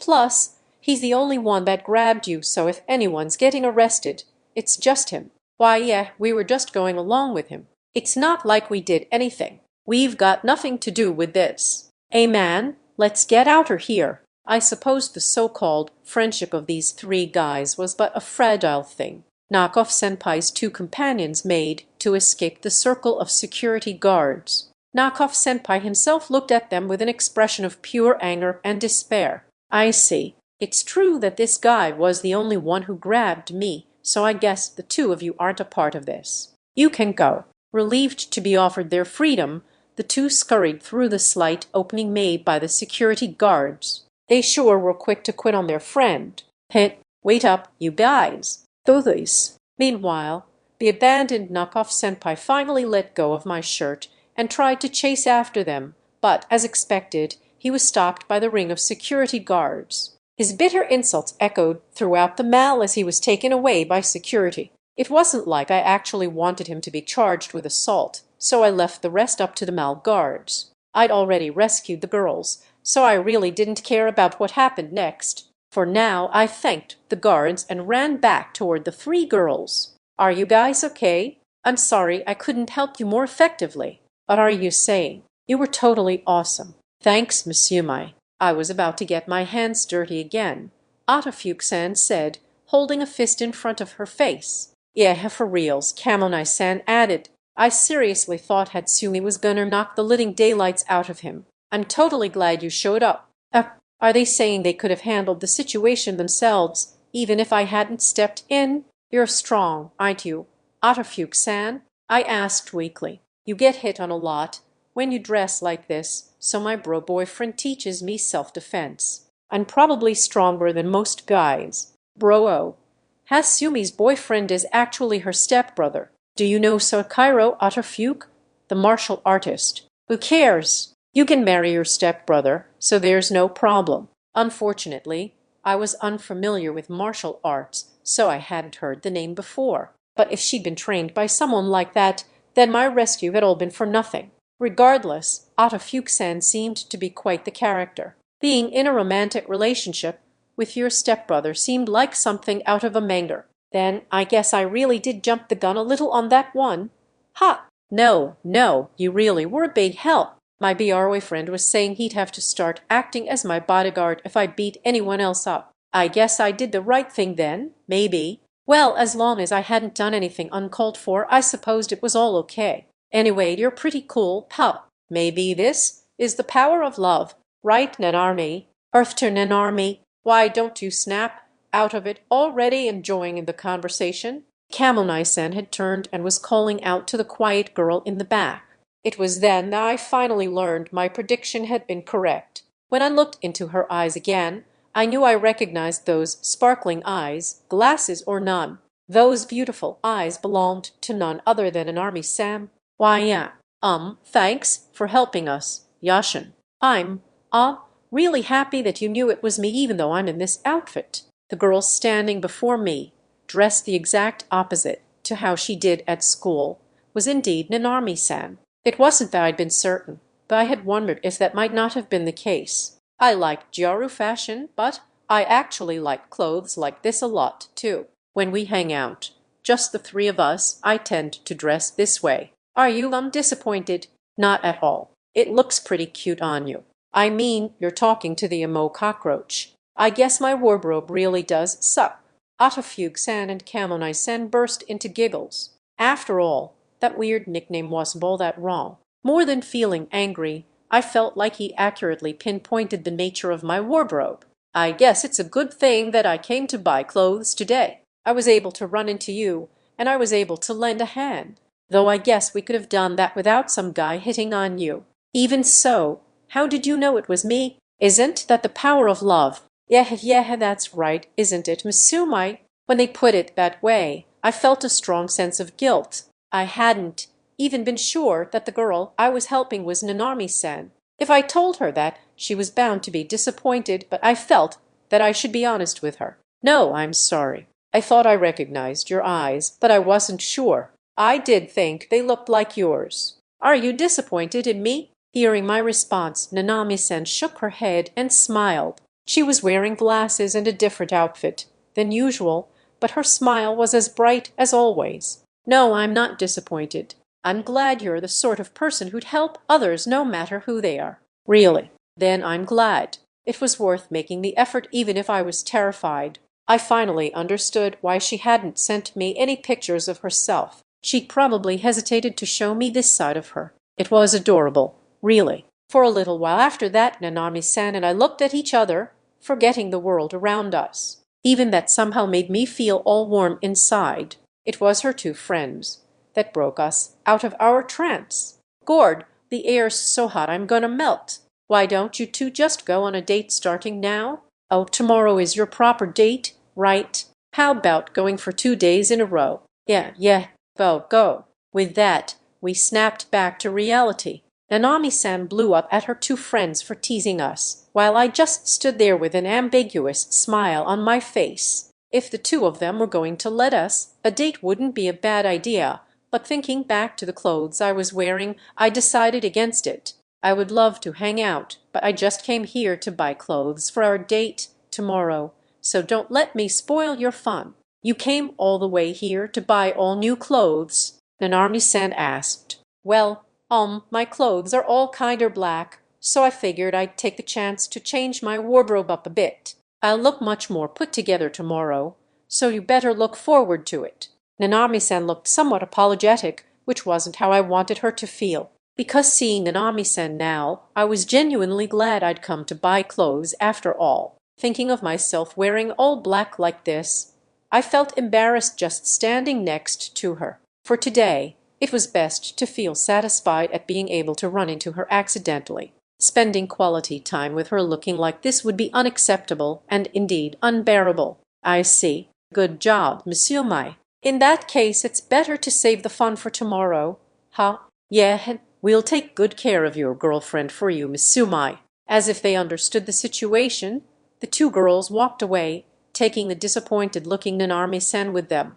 I said my goodbyes and told her I'd see her tomorrow, to which she nodded as she walked away. When I turned around to leave, though, Nanami-san called out after me, Hey, Yashin, which version of me do you want to see tomorrow? I turned back to meet Nanami-san's gaze. Her question was extremely difficult, but I answered it with a smile. Whichever version of yourself you feel comfortable with is a version I'm happy to see. It was the same unhelpful response I'd given her when she'd asked me about bento requests, but she smiled happily at me regardless. Today was Sunday, the day of our date. Morning, Nanami-san. I'm a little early, but I'm here to pick you up. Good morning, Yashin. Thanks for yesterday. I'd messaged Nanami-san from a spot a little way away from her house and met up with her once. She came outside. It was a desperate attempt to avoid running into her family. If I really did run into them, it probably wouldn't be a problem, but I was still kind of embarrassed, so I'd asked her to let me do things this way. This made our meeting a little more exciting, like some kind of secret tryst. Nanami-san's outfit today was somewhat more toned down than usual. She was wearing a white blouse and a light blue skirt that went down to her ankles. But in various places, how should I put it, have retained aspects of her usual Gyaru look, like cutouts on the shoulders and various sparkling accessories. I'm not the best person to be describing any kind of fashion, but it was as if she had fused a more muted outfit with some Giaru flashiness. What in the world was this style called? All I could register was that it was cute. As for me, I was struggling to relax because I was wearing brand new clothes, but at least I didn't feel like I looked super out of place standing next to her. I really appreciated Baron-san, Shibsu-senpai, and everyone else helping me out.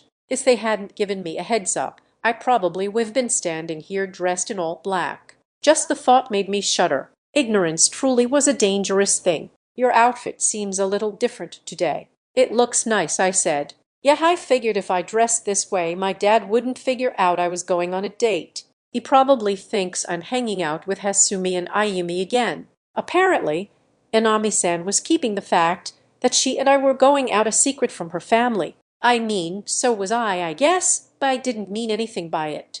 It was just a hard thing to bring up. How many high schoolers actually reported to their parents that they were going out with someone? Only I couldn't help but feel that my parents had noticed something. Yesterday, after I'd got back from buying clothes, which was a rare enough occasion as it was they'd seemed surprised by the clothes I'd chosen. They hadn't said anything about it, but my dad, seeming deeply emotional, had nodded with a thoughtful I see.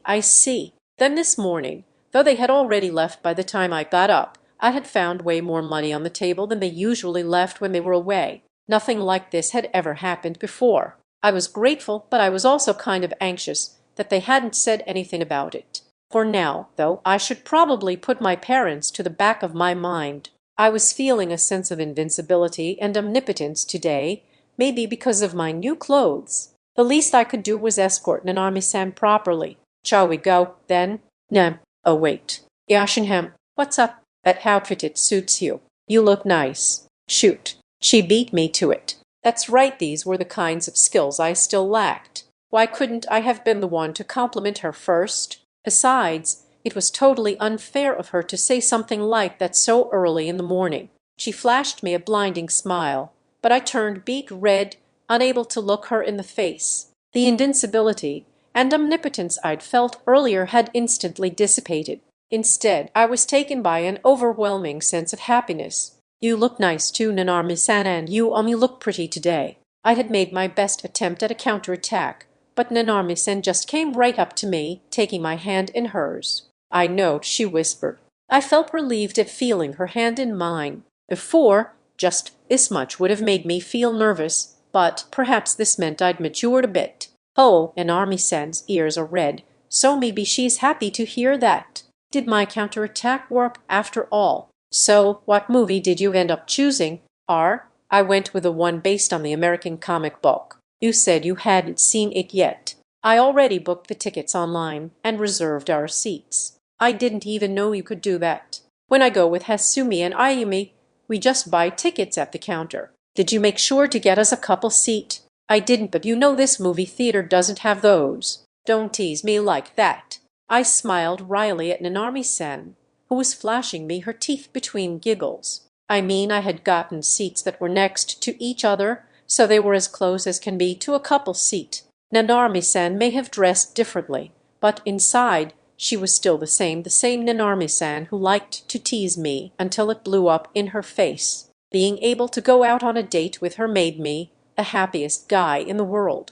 Speaking of, I'd actually never seen any of the movies in this series before. Do you think I'll enjoy it even if it's my first time? I asked. Yeah, I think so. I started watching somewhere in the middle too and ended up getting really into it. I've not seen the entire series either, she said. That's a relief. I looked it up beforehand and saw there were more than 20 movies already. Well, if you do get into it, let's rent them all and watch them together. I'm not gonna lie, though I'll probably make you watch them with me even if you don't get into it. Watching all 20+ movies together sounded like a dream. To finish watching the entire series would take way longer than a month. Actually, I guess if we committed to it, we could do it, but that wasn't what she was trying to say. I couldn't help but wonder how she really felt about this relationship. Was it for just practice, out of a sense of duty for the dare, or did she truly have feelings for me? Was the reason she looked really sad sometimes that she felt guilty? I knew this relationship was only a dare, but she didn't know I knew that. Even so, she was always smiling at me anyway. It was a carefree smile with absolutely no trace of malice, and every time I saw that smile I felt as if I were deceiving her. Now was about the time I could use a guy friend who would teach me about girls in real life. Or couldn't there be a gauge that would conveniently display how she felt about me? I was so inexperienced when it came to these things. I had absolutely no idea what to think. Baron, I think she's already smitten with you. I know you've been dating for less than a week, but does it really seem like she's the type of person who could deceive a guy like that? My answer to Baron Sand's question had been a solid no. I didn't even need to think about it. In all honesty, I didn't think she was crafty enough to do such a thing, but her deceiving me and her actually liking me were two separate things entirely. I knew I was taking my negativity a bit too far, but I just didn't have the courage to take the next step. Even though I'd come this far, I was still Yashin. Do you maybe prefer watching movies alone? Hearing her voice, I snapped out of my thoughts. That's right, I'm on a date with my girlfriend. For now, I had to set my negative thoughts aside and concentrate on making sure she had fun. No, not at all. I was just thinking about how it'd be just the two of us, so I was worrying that maybe I'd be too nervous to concentrate on the movie. Plus, there are loads in the series. It'd take more than a month to finish them all, wouldn't it? A shadow fell over her face. Oh shoot, I'd been thinking about the dare just now, so I'd accidentally mentioned the 1 month time frame. I'd been doing my best not to bring it up till now, but I'd somehow totally messed up. Surprisingly, though, she shook off her clouded expression. Closing her eyes just once, she turned to me with a smile that housed a sadness so slight I almost missed it. Then, until we finish watching the entire series, we should make sure to stay together. Her suggestion left me thoroughly speechless. Was I to interpret that to mean that, even after a month passed, she would keep dating me? Was I allowed to be so full of myself, with the atmosphere feeling rather awkward between us? I did my best to clear the air with a quip. I shouldn't be making her look so sad. Today was for her. I had to make sure she was having fun. Geez, that's so harsh. You're gonna dump me as soon as we're done with the series. We're gonna have to stretch it out for as long as possible then. Like I said before, I have no intention of letting you go no matter what. I wondered if I'd sounded a bit too creepy, but Nanarmi-san laughed. Good, she wasn't creeped out. It'll be fine. This series will go on forever. The next one's already been announced for next year, she said, grinning. Oh, I see. So the longer the series gets, the more guaranteed our relationship will be. At last, we were able to laugh together. Nanami-san's smile had returned to normal. I breathed a sigh of relief, then took her hand and headed toward the theater. Yashin, there's no way you've never dated a girl before. You seem so weirdly used to things, and you even bought new clothes for our date. I'm just wearing clothes I already had. You know that's not true. Today, if my gaming friends and Shibsu-senpai hadn't said anything to me, I would have shown up to our date wearing the same clothes I wore yesterday. They stopped me and told me there was no way that was gonna work. For the record, what did they say to you exactly? I dunno. Senpai was all, are you a ninja or an assassin? Don't you think that's messed up? At that, Nanarmi-sen burst out laughing. Ninja. Ninja, har. Ninja pfft har har har. It seemed that had tickled her in just the right way. She turned away from me, quivering. I wasn't sure what was so funny, but as long as she was laughing, that was a win. Then yesterday, you helped us out with your ninja skills. Huh?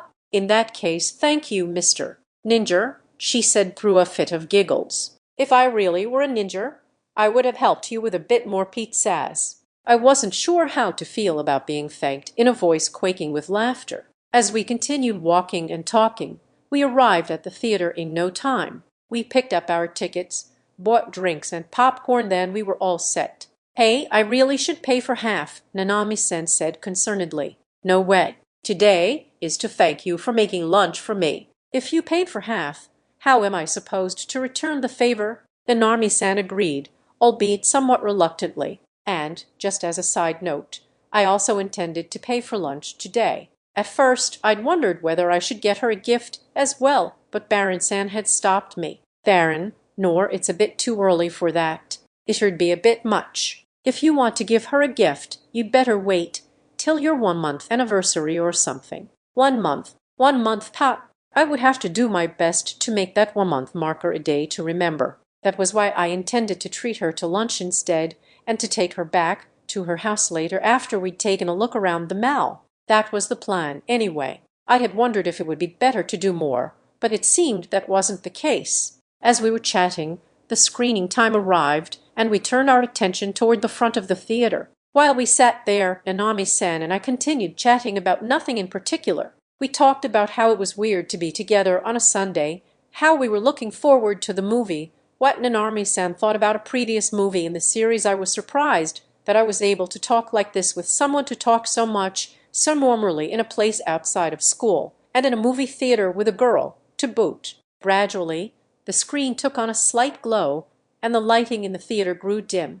Nanami-san turned her attention toward the screen as the movie began. I, however, didn't look at the screen, but sat there looking at Nanami-san. In the moment the light completely disappeared, her profile looked stunningly beautiful. I knew right then and there that I'd remember her face much more prominently than I'd remember the movie. With the movie playing, we ceased our chatter and lost ourselves in the story. It really was fun to watch. The action was spectacular, the story was rich, and the plot twist left us on the edge of our seats. Partway through, as if it were a necessary element to any movie, a romance began to develop. Whenever there was a scene that included a kiss, or one that inched toward something a little steamier, I couldn't help but steal a glance at Nanami-san. But then, at one moment, Nanami-san looked at me too, and our eyes suddenly met. Without a word, Nanami-san moved her lips as if to tell me something. She was probably trying to tell me how awkward this was, or something along those lines.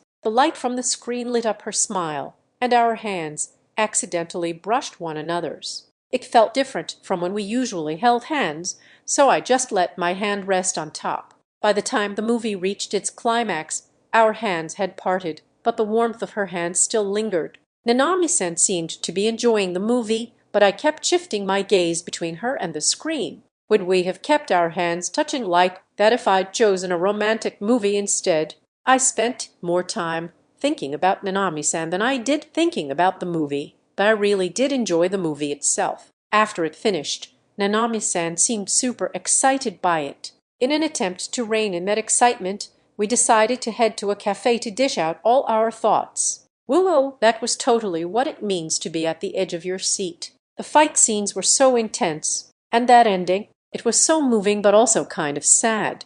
A hero really does have to fight for the sake of the planet. Yeah, it was tons of fun, but I have to admit, there were some scenes where I was like, huh, I guess that's because I haven't seen the one before it. Oh, same here. I didn't recognize some of the stuff that came up, so I couldn't stop thinking about it, but I finally get why people were calling this the culmination of the entire series. Oh, I didn't realize there were things that you didn't get either. You looked like you were enjoying it so much. I figured you knew the whole story. Were you staring at me that whole time? Shoot, what was I blabbering about? I foolishly confessed that, even after our eyes had met, I'd frequently glanced over to see the expression on her face. Seeing her narrow her eyes at me, I averted my gaze and tried to talk my way out of it. Well, you were sitting right next to me, so I couldn't help looking at you. It was just a coincidence. You looked at me that one time too, didn't you? Nanami-san continued glaring for a moment, but then sighed, smiling as if to tell me she'd forgiven me. Yeah, we looked at each other that one time. I was kind of surprised. Nanami-san said, nothing beyond that, not mentioning how our hands touched, so I decided not to bring it up either. Maybe she thought nothing of it. Was she embarrassed, or had she just gone with the flow? Or did she want to keep it a secret between us? After that, we shared more thoughts about the movie, had lunch together, and then went to look at clothes because she said she wanted to pick some out for me. We had a really great time together. In fact, we had so much fun that by the time I realized it was already time to go home. I had thought that today I'd only be with her until early evening. Her parents would probably worry if it got too late, and I didn't have the courage to invite her to dinner. Having dinner alone with a girl felt like way too high of a hurdle for me. As I was contemplating taking her back to her house, I began mumbling to myself, "Now what should I do about dinner tonight?" "Aren't you eating at home?" Nanami-san asked, having overheard me. "Oh, both my parents are out of town for work. They probably won't be back until tomorrow night." "Then what are you going to do for dinner tonight?" "I'll probably go eat out somewhere, or just fetch takeout or order something in." Nanami-san seemed to think for a moment before opening her mouth to respond. "That's no good. You need to eat a balanced meal." I don't cook. Just one meal, that should be fine, right?" "Right, I see." I thought her exclamation meant that she agreed with me, but turns out I was wrong. Her expression indicated that she'd made up her mind about something, and her eyes gleamed with a strong determination. "What is it?" "I'll come to your house and make dinner for you tonight." Excuse me, when did I agree to this? Is the scene unfolding before my eyes really happening? I pinched my cheek as hard as I could. The pain told me that what I was seeing was real. Yup, that hurt, but I still couldn't quite believe it. "Wow, your house is really well equipped. Though I guess that makes sense, since you don't live alone. Is your mom the one who usually cooks?" "Yeah, my mom or my dad. Whoever comes home first ends up cooking." "Your dad cooks too." "That's cool. My dad can't cook at all. The only thing he can make is fried rice." "I don't cook at all either, so your dad's pretty impressive by my standards."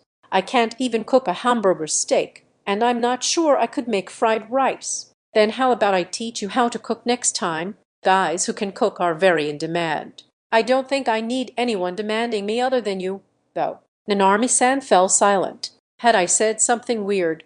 Nanami-san was a sight to behold, cooking in an apron we'd found in my kitchen. All she was doing was preparing dinner, but the scene was way more impactful than anything I'd seen in the movie that day. The most incredible image was streaming in real time before my very eyes. Was I really allowed to watch this for free? We can't even watch movies for free, so surely I had to pay something. Though I guess in a way I had already paid. No, calm down. I have to calm down. How did this even happen? Let's think back a tiny bit. I'll come to your house to make dinner for you tonight. Before I could say anything, Nanami-san had taken my hand and was leading me toward the mall grocery store. I had no way of stopping her when she was this excited. When we arrived, I stood beside Nanami-san, staring at the unfamiliar store. "So what were you thinking of having today?" she asked, much more at ease than I was. "Gosh, I really hadn't thought of anything. There's a chain gyoza place a short walk from here, so I thought maybe I'd eat there since it's pretty cheap." "Gyoza, I would have liked to let the filling rest overnight, but we can still make some for sure. Would you help me wrap them?" "Oh, yeah. If there's anything else I can do." Overwhelmed by the turn of events, I agreed to help cook even though I'd never done it before. I figured that, at the very least, I should be able to help wrap gyoza. "Then let's go pick up some." "Oh, hang on." Nanami-san stopped in her tracks and pulled out her phone to send a quick message. I just stood there staring as she typed, but she eventually blushed, put her phone away and said, "All righty then. Is everything okay?" "Yeah, I just told my mom I'd be having dinner with Hatsumi and Ayumi, and I texted the two of them too, just to be safe." Nanami-san stuck her tongue out at me like a child up to no good. I'd made her lie to her parents. I felt really bad about that. "Anyway, let's get shopping." "Do you know the ingredients for gyoza?" she asked. Yeah, I think at least. I think probably." I mumbled stubbornly to the curious Nanami-san, who was tilting her head and smiling at me teasingly while still managing to look cute. But I have to admit, I had no idea. Ground meat, chivezo, and garlic maybe. Nanami-san was adding items to the basket with zero hesitation. "I didn't know you put Chinese cabbage in gyoza." "What were the seaweed, cabbage, and tomatoes for?" "Were those for the gyoza too?" "Held these? Gyoza wouldn't be enough by themselves, so I thought I'd make a salad and some seaweed soup." "You'll help me, right?" "I'll do my best." And like that, we purchased all the necessary ingredients. I paid for everything, of course. Nanami-san again insisted that she pay for half, but considering she was making dinner for us both and my parents had given me extra cash, I convinced her it wasn't right for her to pay. There's no way my parents knew this was going to happen, right? Because if they had, they were psychic. On the way back to my house, Minami-san said something that echoed in my mind. Shopping for ingredients and walking home together, it's like we're newlyweds. Ha! Her words had such destructive force that I was pretty sure she was trying to kill me. I couldn't think of anything smooth to say to her in return. I truly had no words. The whole way to my house she was in excellent spirits, while I couldn't calm down at all. But even then, I was pretty much having the time of my life. And that is how we arrived at our present moment. In said present moment, I was busy stuffing the gyoza wrappers with the filling. Nanami-san had shown me a few examples, and from there she'd left it up to me. It probably couldn't be helped that I was doing such a poor job of it. Meanwhile, Nanami-san was busy making the soup and salad. I'd never really watched my mother cook, so I couldn't be sure, but I could only assume Nanami-san was as skilled as it gets. Almost like a newlywed wife, in fact. Arg, stop. My mind kept wandering in that direction because of what Nanami-san had said on our way home. Right now, Yashin, you're just a dumpling wrapping machine. Don't think about anything. Just wrap. Soon after, Nanami-san seemed to finish preparing the side dishes because she came to sit down in front of me and started helping me wrap the gyoza. Her pace was twice, no, 3 times as fast as my own. Plus, the gyoza she made were shaped perfectly. The difference between mine and hers was like night and day. That's weird. I'm supposed to be the dumpling wrapping machine. So pretty, huh?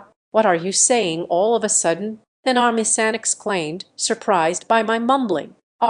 It seemed I'd been rather unclear, and made her blush. The gyoza wrapper she was handling tore and became a victim of our blundered interaction. Never mind, it would probably taste the same once we cooked it. Oh, I mean the gyoza you make are so much prettier than mine. You really are good at cooking, Nanami-san. Oh, that's what you meant. Yours aren't too bad either, you know, especially for your first try. My dad always overstuffs his gyoza, or he uses too much force and tears the wrappers. As we continued chatting and wrapping the gyoza, the mountain before us continued to grow. This looked like we'd overdone it. We made too much, yet I think we did. Faced with the towering mountain of gyoza, we looked at each other and laughed. This was way too much for 2 people. It could feed 5, no, probably more people than that. Gosh, I didn't realize it was so hard to shop for 2. Plus, I got all excited thinking that I was cooking for you. Nanami-san brought her hands to her face and blushed. I genuinely wanted to eat all the gyoza she'd made for me. But I knew this was far too much. Maybe you can take the leftovers home. We'll have school tomorrow, so it'd be nice to get to have them for lunch too. Plus, I wasn't sure how I'd explain the presence of this many gyoza to my parents when they got back home, or explain why I, who absolutely never cooked, would make gyoza. I sure as hell didn't want to explain my secret relationship with Nanami-san. I guess I could just tell my family that we had a gyoza party at Hatsumi's house or something. Nanami-san was keeping our relationship a secret from her family too, but given that she had friends she could rely on, she seemed in a much better position than I was. While there were some classmates at school that I exchanged pleasantries with, calling them friends would be a stretch. And since I started dating Nanami-san, I'd stopped talking with those classmates too. The only real-life person I could really talk to now was Shibsu-senpai. Speaking of which, I'd promised Shibsu-senpai that I'd ask Nanami-san for a share of her cooking as a thank you. But considering I'd ended up making these gyoza too, maybe I should wait to hold up my end of the bargain. After that, Nanami-san began cooking the gyoza we'd wrapped together. During that time, I made myself busy by wiping down the table and getting the plates ready. In other words, I helped out with tasks that I didn't normally do when I was with my parents. Wow, it really did feel like we were a married couple. While I set the table, Nanami-san served up beautifully cooked gyoza with golden edges. They had picture-perfect grill marks and gave off a mouth-watering smell. Along with those, she'd made soup with seaweed and glass, noodles, a veggie salad, and a heap of grated bacon. When we have gyoza at our house, we usually put a lot of grated bacon in the dipping sauce. It tastes nice and fresh. Wow, I've never tried that before. We served up some rice and sat across from each other. Oh man, we were becoming more and more like newlyweds by the minute. I felt so embarrassed. Thanks for the meal. Not at all. Bon appetit. I never imagined we'd have such an exchange outside of school lunch hours. Perhaps Nanami-san was thinking the same thing, as her cheeks were slightly red. As usual, the food Nanami-san had served up was delicious. We dug right into our food, talking and laughing with each other as we ate. This was my first time feeling so happy during a meal when my parents weren't there. I was so moved. I almost felt like crying, but I somehow managed to keep it together. When I got up to get a second serving of rice, though Nanami-san got up and served me instead, that one hit me too hard. It wasn't the same feeling of wanting to cry. It just made me want to squeeze her into a tight hug from behind. Of course, I restrained myself. It was just that she looked so squeezable standing there like that. We soon finished our meal, and since I'd never even really helped with dishes before, Nanami-san showed me how to do them, and we both cleared the table together.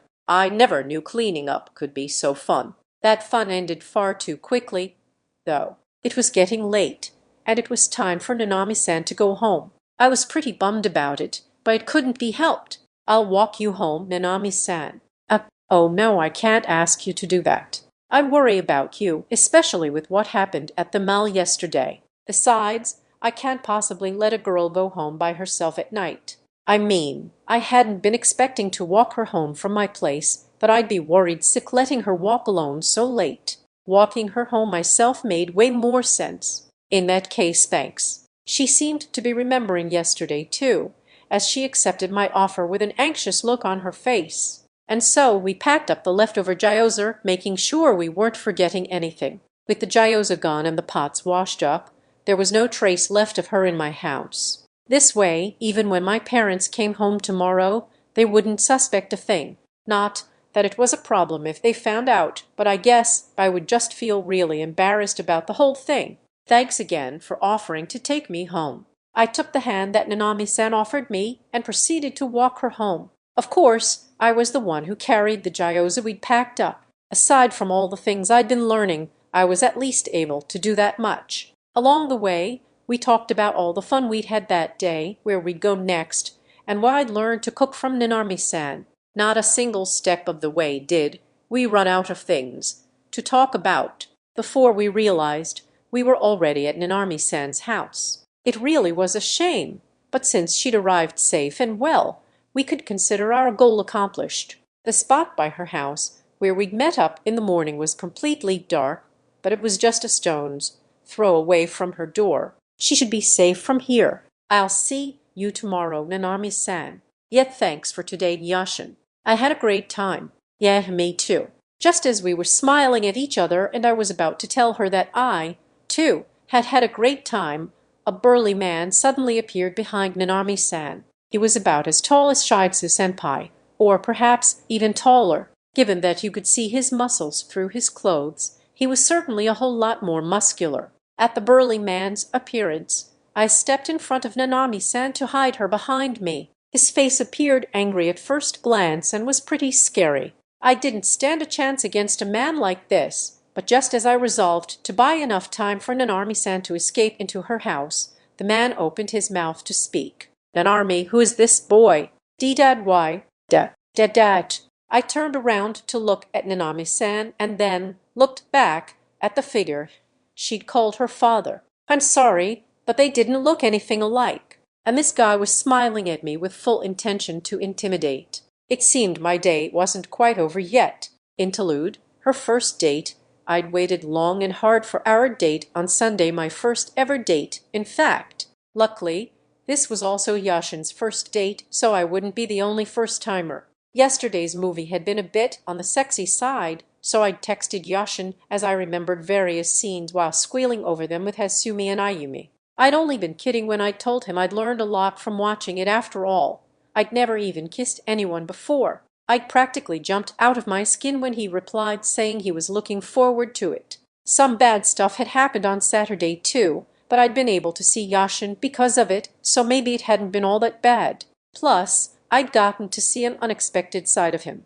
Even Hatsumi had said she hadn't expected him to have enough courage to come help us, given how quiet he usually was. The praise was surprising coming from her. since she rarely said anything nice about guys our age. Ayumi had been just as quick on the drawer, telling us how cool it was that Yashin knew it was me in such an Angioro-like getup. I was really happy about that too, though, to be honest, I'd been kind of out of it at the time, so the two of them had had to catch me up on things later on.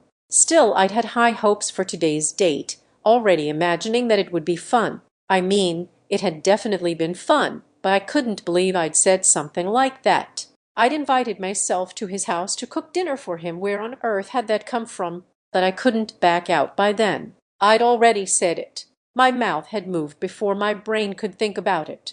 Sure, I worried about his eating habits, but this had also been a chance to have him eat something of mine other than bento lunches. I'd been desperate not to let the opportunity go. Anyway, I didn't want him sitting alone eating by himself after our date. It had been such a nice day, I wanted it to end happily too. If I could contribute to that, I'd be satisfied. Besides, I wanted to spend a little more time with him. Only once I'd invited myself over had I realized his parents weren't going to be there. I'd felt so nervous about being alone with him that I'd had a tough time playing it cool. He wouldn't do anything weird, right? Oh, but if it's just a peck on the cheek, then no. Wait, but a conflict of emotions had been whirling inside of me. In the end, nothing weird had happened.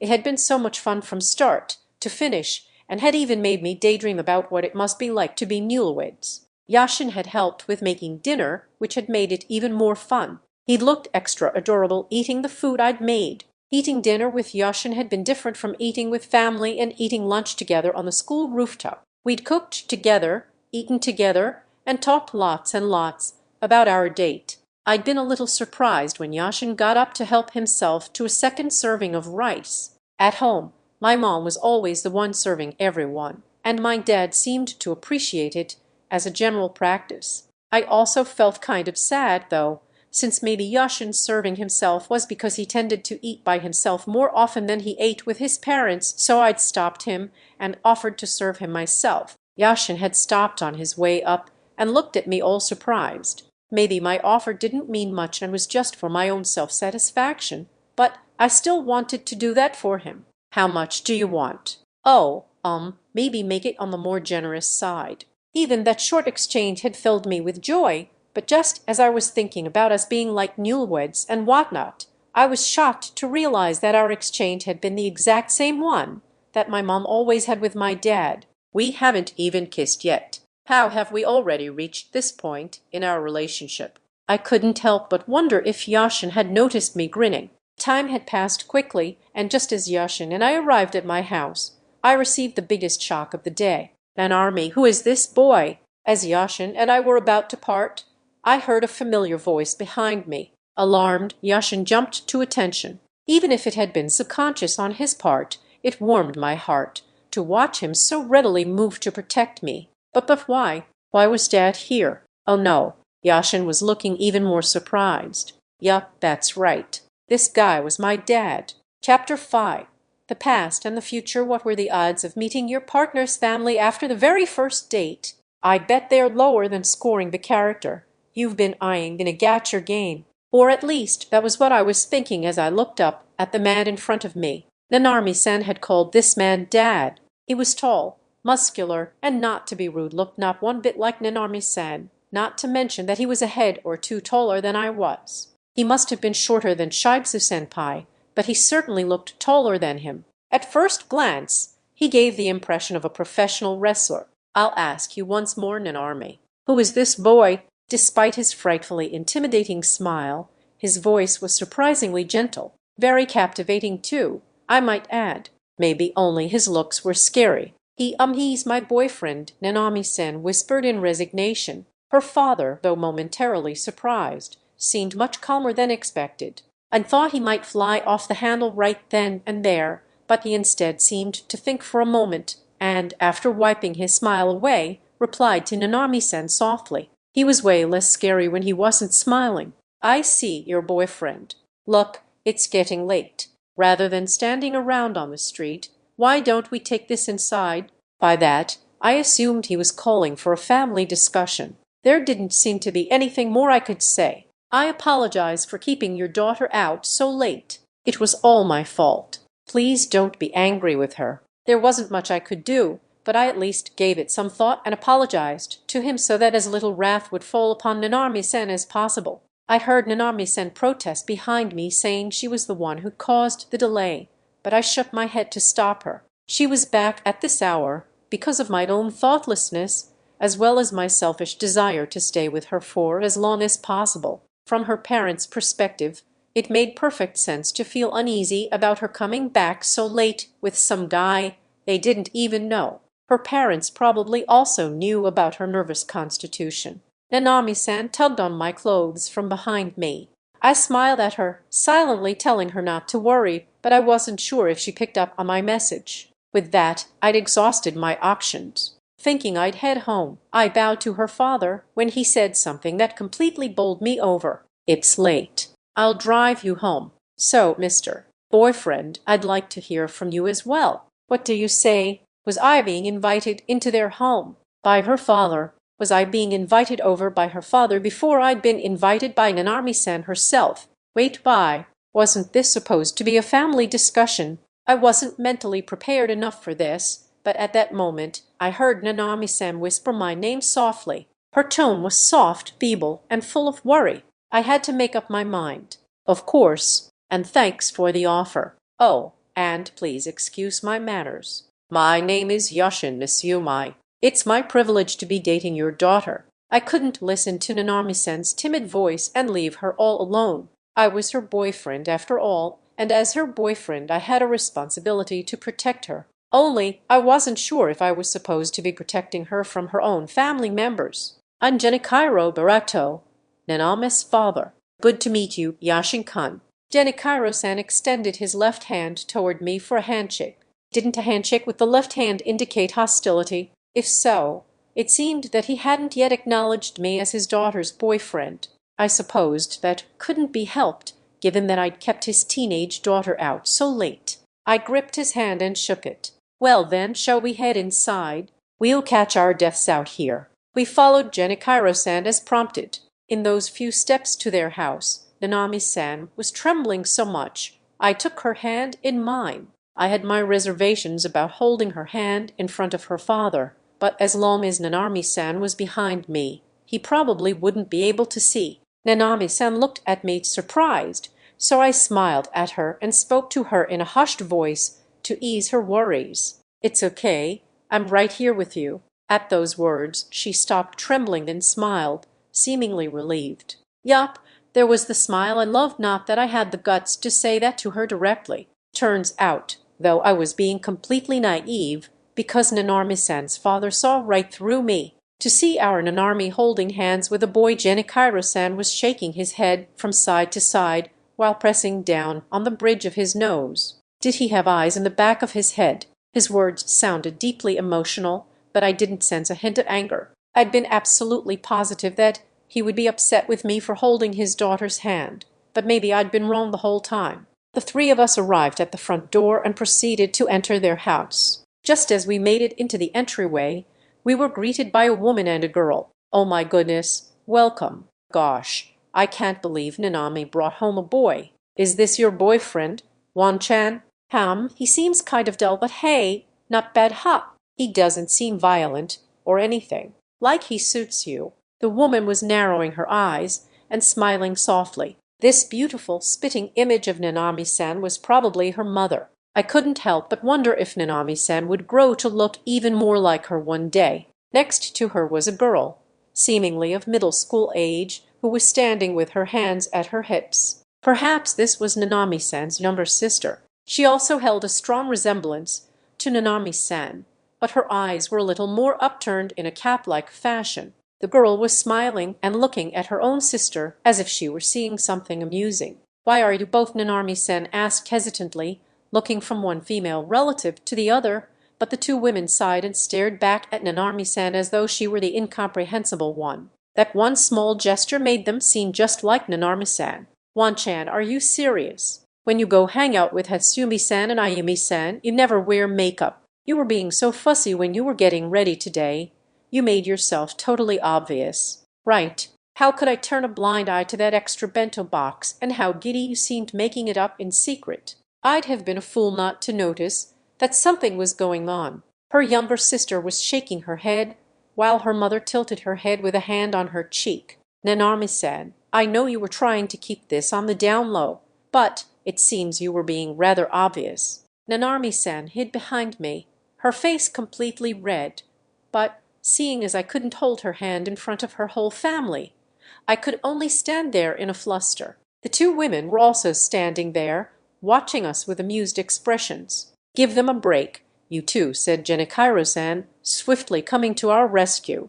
We haven't even made it into the house. Let's take this to the living room, shall we? It would be great if you could put the kettle on, dear. Bewildered by the unexpected gesture, I followed him to the living room. Good luck, Wan-chan, Nanami-san's sister said, waving at us before returning to her room. I guess now that she'd accomplished her mission of catching a glimpse of her sister's boyfriend, she'd lost all interest in hanging around. Or maybe she just wanted to avoid getting mixed up in any trouble. Either way, I was grateful for her choice. We sat down in the living room, facing each other, Nanami-san and I on one side, Genikairo-san and his wife on the other. Genikairo-san may have been sitting in front of me, but he was looking directly at Nanami-san. Nanami, I'm a little upset. Can you guess why that might be? His face was stern, but his tone gentle. The two signals were hard to decipher, but it seemed he really was angry. Nanami-san spoke up tentatively. Because I didn't tell you I had a boyfriend. No, that's not it. Well, I suppose as a father I'd have many thoughts about that, but I'm actually really happy for you, especially considering your circumstances. Even though her response had been incorrect, he smiled just a little to congratulate her. I felt my spirits lift slightly at the positive reaction. But if that wasn't it, what was he so upset about? Nanami-san seemed to be wondering the same. She was tilting her head. Then what is it? It's that you lied to us, Nanami. Lie. At that simple word, I could feel Nanami-san begin to tremble. I could feel myself getting as affected as she was. After all, that word really stung. Of course, the lie Genikairo-san was thinking of was different from the one in our minds. Nanami-san and I were equally flustered. The lie we were thinking of may not have been what Genikairo-san had in mind, but I sighed, agreeing with what he'd said. No one knew the real reason why Nanami-san and I were disturbed. Perhaps the only one who did know was me. Genikairo-san continued, finally speaking his mind. No matter who you are, everyone is embarrassed by something different, so I wouldn't say that leaving things unsaid is always a bad thing. But Nanami, you told us a lie. You were at your boyfriend's house, weren't you? Why, yes. My gaze met hers as she cast me a sideways glance. While she'd been at my house, Nanami-san had been texting with Autofuke-san. She had probably been asking her friend to be her alibi.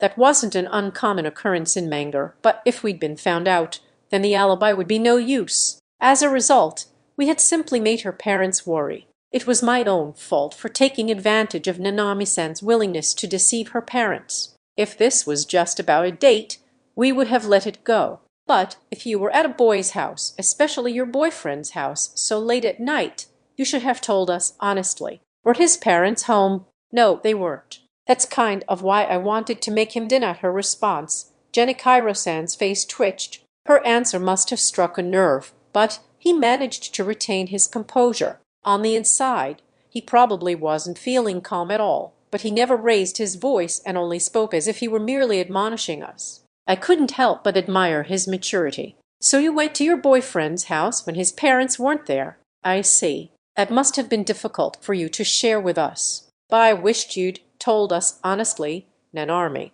Did you think we wouldn't let you? Nanami-san nodded in response to her father's question. I, too, had thought they wouldn't let her, which was why I hadn't stopped her from lying. That made me just as guilty. In fact, you could say that I was the one who'd made her lie. As a couple founded on the base of a lie, us piling another lie on top of that was no laughing matter. Even though Nanami-san thought I didn't know about the dare, I couldn't help but feel guilt at her father's words. Perhaps defending her would have been counterproductive, but just as I moved to do so, Genikairo-san looked down at the floor and then looked up at me. In all truth, I can't deny that there was the possibility of us saying no, but even then, as a parent, I wish you'd talked to us honestly. That may just be my ego as a father, but even so, Genichiro-san looked me in the eyes. I did my best not to flinch and instead returned his gaze, though he still didn't look at all like Nanami-san. This part of him looking me straight in my eyes was exactly what Nanami-san would do. At this moment, I realized that they were in fact very much alike. "So you're the boy that Nanami looks so happy to be making a bento for every morning, seeing as you went out of your way to see her home safe at this hour. You must be as good a young man as I'd imagined." At the sudden compliment, I felt my face heat up. I thought it might be impolite to look away, so I simply waited for what he'd say next. "Had you been telling me from the beginning what kind of a person he is, I probably wouldn't have stopped you from going to make dinner for him, Nanami," Genichiro-san said matter-of-factly. That smile of his really could be scary, but his opinion of me filled me with relief. However, that sense of relief only lasted a moment, as he added, "Though had Nanami wanted to stay over at your house, I'm not sure what I would have done to you." The moment Genichiro-san finished speaking, my whole body began to shake. His speech had been as kind and as calm as ever, but my body was acting against my own will. "Ani, please calm down." "Oh, right. I apologize. Just the thought was distressing. How inappropriate of me." For just a moment, something that wasn't quite anger flashed in Genichiro-san's eyes and struck out at me like an invisible force. This was probably what was making my body quake so uncontrollably. Was this what you call murderous intent? An unfamiliar chill ran down my spine. If that were the case, you truly could feel a chill from sheer murderous intent. And if I were to be attacked by this man who was one tight outfit away from posing as a professional wrestler, I would no doubt be defeated without a chance of putting up a fight at all. I did work out as a hobby, but that hobby was really nothing more than that. The muscles on this man clearly indicated a whole different level of commitment. I have heard that large muscles aren't great for real-life fighting, but that probably wasn't a factor here. I would lose on sheer difference in strength. Now, though, Genichiro-san was back to his gentle state, and my tremors had vanished as though they'd never existed. Our daughter, who's always been shy around boys, has finally got herself a boyfriend. It may have been difficult for both of you to bring it up to us, but I've honestly never been happier. I really do wish you'd told us, though I also understand how embarrassing it might be for you to share this with us." For a parent, that sentiment made perfect sense. Just as I was on the verge of understanding Genichiro-san's thoughts, Nanami-san, who until then had been silent beside me, spoke up. "But you were the one who said this." Was the first time today that Nanami-san had raised her voice. No, not just today. Seeing her so distraught for the first time ever, I was completely taken aback. She was always smiling, teasing me, and even putting her own foot in her mouth. This was my first time seeing Nanami-san, who was always so adorable, in a state like this. Her pained expression hurt my chest. Maybe it was the first time Genichiro-san had seen her like this too. He seemed surprised at first, but was trying his best in silence to listen without getting upset. You were the one who said that weird thing. That's why I couldn't tell you I was going out with Yashin and Army. Please calm down. I'm sorry, but I don't remember saying anything in particular about you dating boys. Can you remind me what you're referring to?" Genichiro-san asked in confusion. Even Nanami-san's mother, who appeared calm on the outside, seemed unsure where to rest her gaze. Perhaps her parents truly had never seen her like this either. Apparently, the reason Nanami-san hadn't told her family that she and I were going out was because of circumstances at home. That sure was a surprise. I'd always assumed that the reason she hadn't shared the news with them was because this was all just a dare. But now, Nanami-san was saying that the reason for her silence actually lay with Genichiro-san. In a family with such kind parents, what could it possibly be? But my confusion was soon put to rest by what Nanami-san came out with next. "You were the one who said that you wouldn't accept anyone as my boyfriend unless he was stronger than you," she yelled, rising to her feet. "You said so the last time you got drunk. There's no way Yashin could beat you, so that's why I didn't say anything." With that, silence fell over the room. Not one person opened their mouth to speak. "Excuse me, I'm not allowed to date Nanami-san unless I can beat this guy." At the same time as being impressed by such a manga-like turn of events, I was also overcome with hopelessness as I imagined having to battle against Genichiro-san. I'd thought this earlier too, but there was no way I'd be able to beat him. Yeah, if that were the case, it was no wonder she'd been keeping our relationship a secret. There was no way she could have brought it up, even more so since she'd been dared into this situation. I glanced back at Genichiro-san. Nope, no way I could beat him. I'd never even tried to punch someone, let alone fight someone. I didn't stand a chance. Besides, this relationship wasn't even real. Was there any point in me going that far? I knew I'd been doing all this because Baron-san had suggested I get Nanami-san to like me, but fighting her father wasn't part of the deal. Ordinarily, I'd have given up here and ended our relationship. I had good reason to, all things considered. Yes, ordinarily. But I couldn't help but think about everything that had happened until today. We'd held hands. We'd eaten lunch together. We'd seen different sides of one another than when we were at school. We'd seen a movie together. We'd talked in a cafe. We'd made dinner together. It had only been 1 week, and yet I had already made so many memories with her. That was why, for Nanami-san, I felt like I should make more of an effort. If I were allowed to challenge her father multiple times, then I'd just have to fight him until I won. In the end, I'd have him accept me. I'd made up my mind.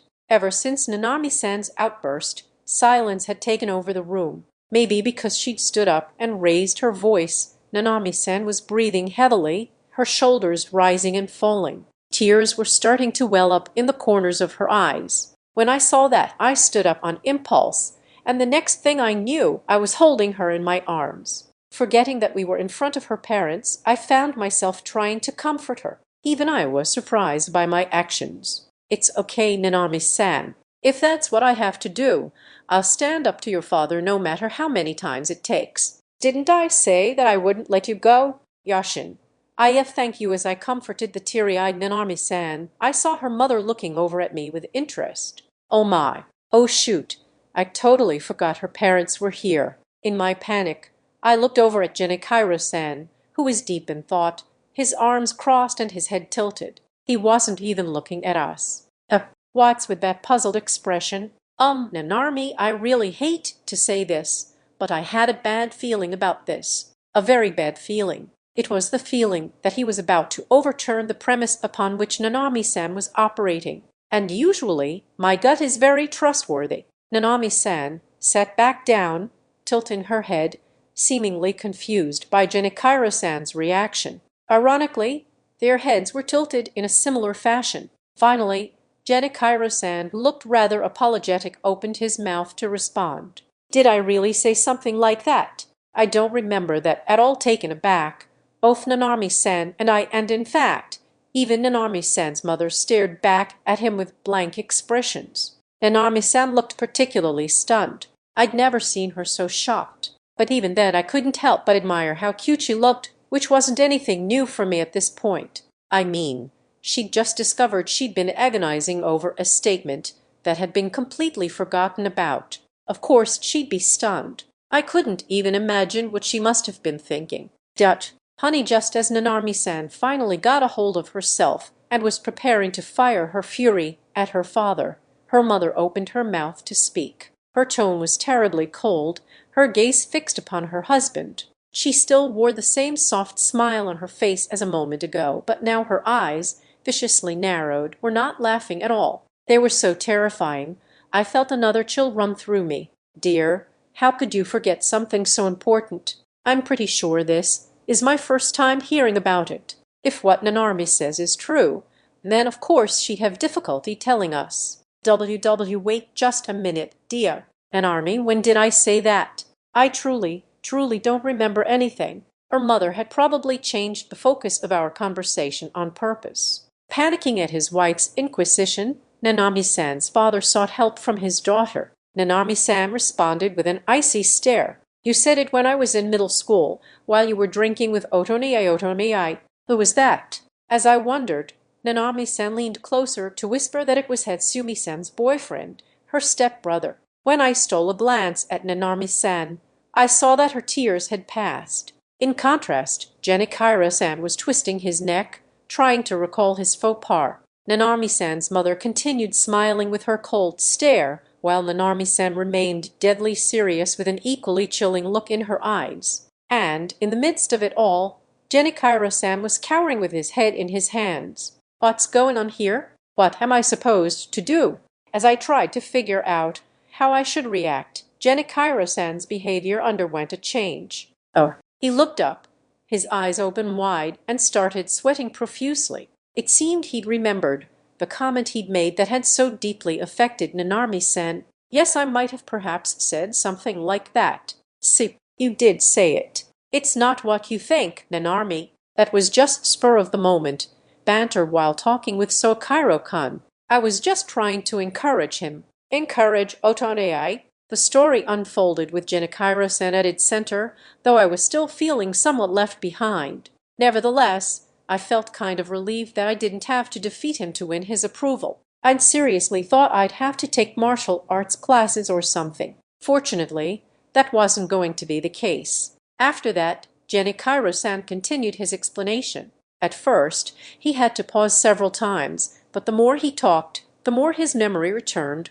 and his words began to flow much more smoothly. At the time, he was feeling very annoyed and very worried with all the boys trying to get close to his little sister. So, as a playful suggestion that he demand those boys beat him before they could date little Hatsumi, I made a joke about only accepting a boyfriend of Nanami's that could beat me. I mean, I know Hatsumi was really popular during middle school, but were you guys really talking about something like that?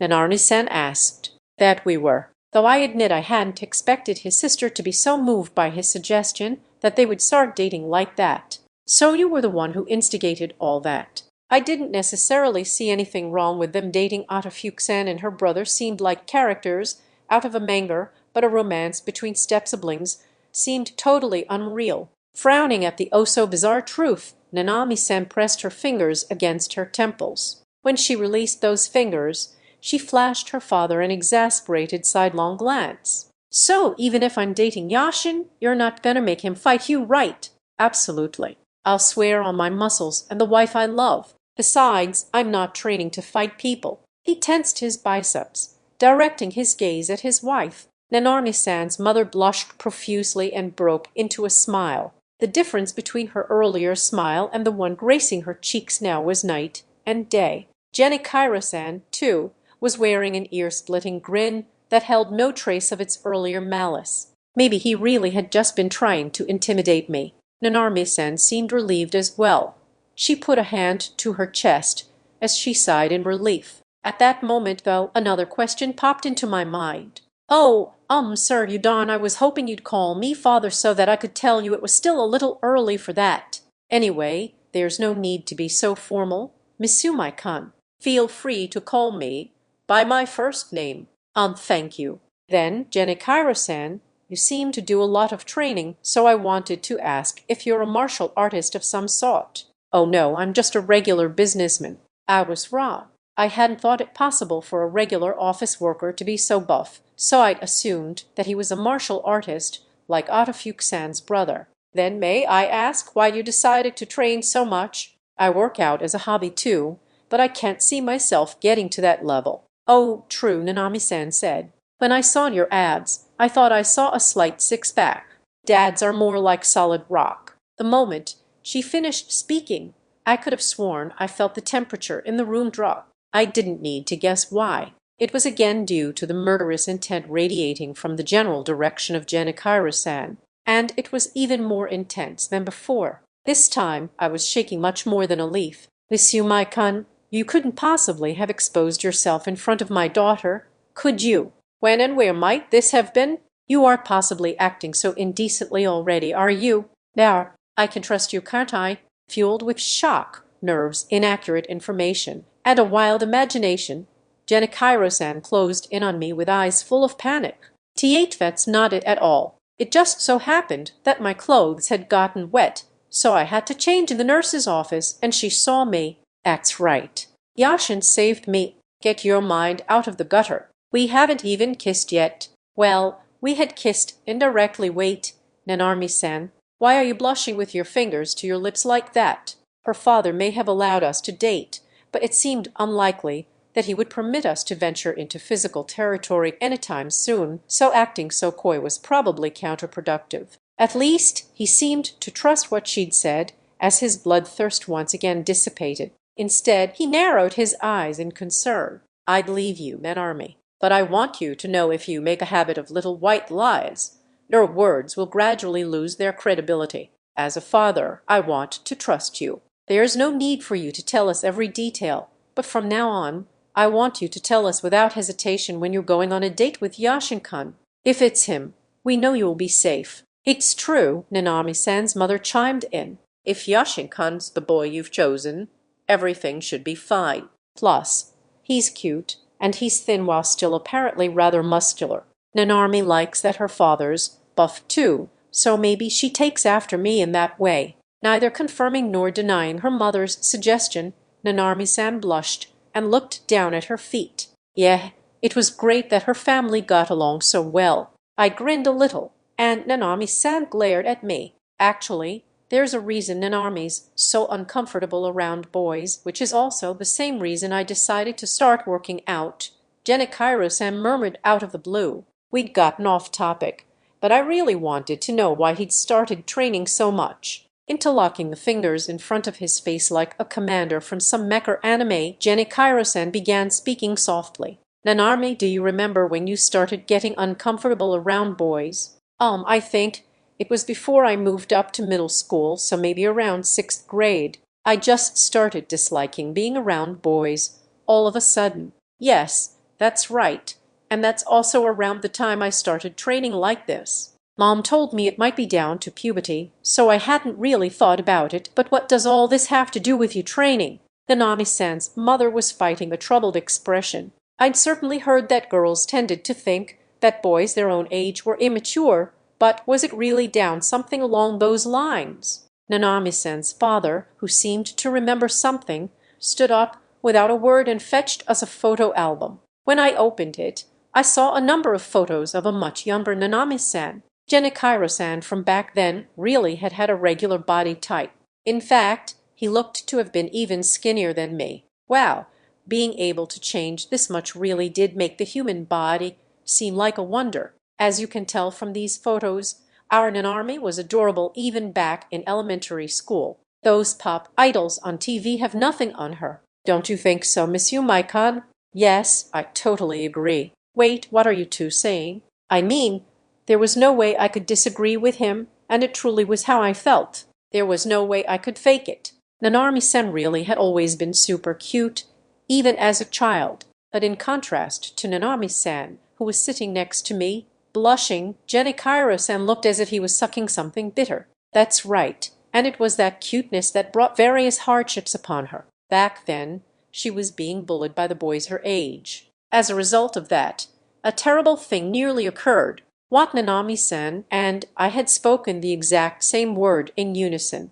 Glancing at her to see how she was taking the story, I saw only confusion on her face. I took her hand, trying to reassure her. Yashina wouldn't ordinarily do this in front of her parents, but I felt like Nanami-san needed a firm hand to hold. Though I guess I had hugged her in front of her parents earlier, so maybe it was already too late. It seemed, though, that my decision had been correct. Both Genichiro-san and Nanami-san's mother looked at me in approval. Thinking back on it now, it was probably just the phenomenon of young boys trying to draw the attention of girls they like. I can't say I didn't do such a thing myself when I was young. Teenage boys did tend to tease the girls they liked. I'd never done that myself, but I could at least understand the feeling of wanting to get someone's attention. Amidst all that, the inside know the accident occurred. Fortunately, a teacher stepped in to help, so it didn't result in any major consequences,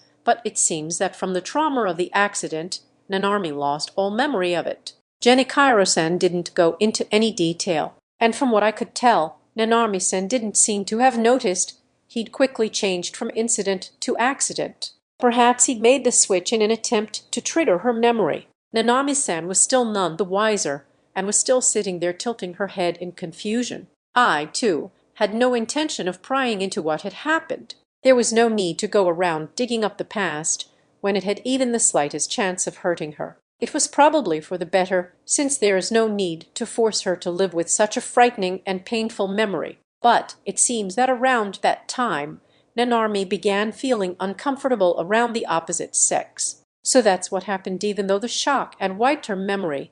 Her traumatic feelings toward men had remained inside her. That's why she felt uncomfortable around them, and she hadn't even realized it. Perhaps the silver lining of all this was that what had happened hadn't stayed with her to the level that it would cause her to violently reject any guys in her presence. It was then that I started training so that I'd be able to protect an army from anything and everything, and to show her that not all men were scary.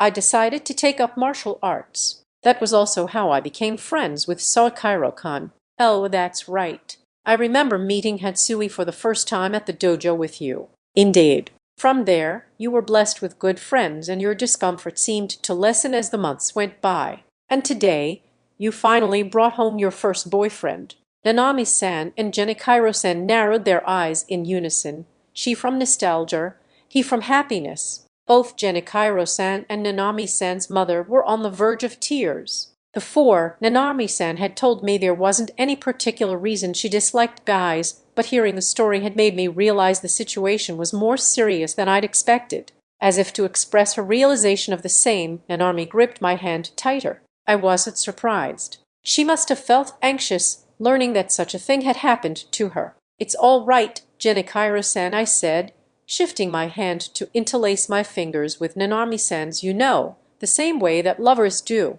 My heart began beating a mile a minute at this new experience, but this was no time for me to be bogged down with nerves. Nanami-san seemed surprised at my attempt to dispel her anxieties, but she smiled happily and squeezed my hand in return. I'll protect Nanami-san from now on. No matter what happens, I won't let go of her hand, and I won't make her sad. I promise. So I asked you once more to please let me go out with your daughter. I looked directly at Genichiro-san as I spoke. His eyes widened from his surprise, while Nanami-san and her mother drew in deep breaths. Her mother especially was pressing her hands to her cheeks while squirming in her seat. Had I said something strange? Genichiro-san must have been worried all this time, so I just tried to offer to protect her in situations when Genichiro-san wouldn't be able to. When I looked over at Nanami-san, I saw she was completely red. She was opening and closing her mouth, but not a word came out.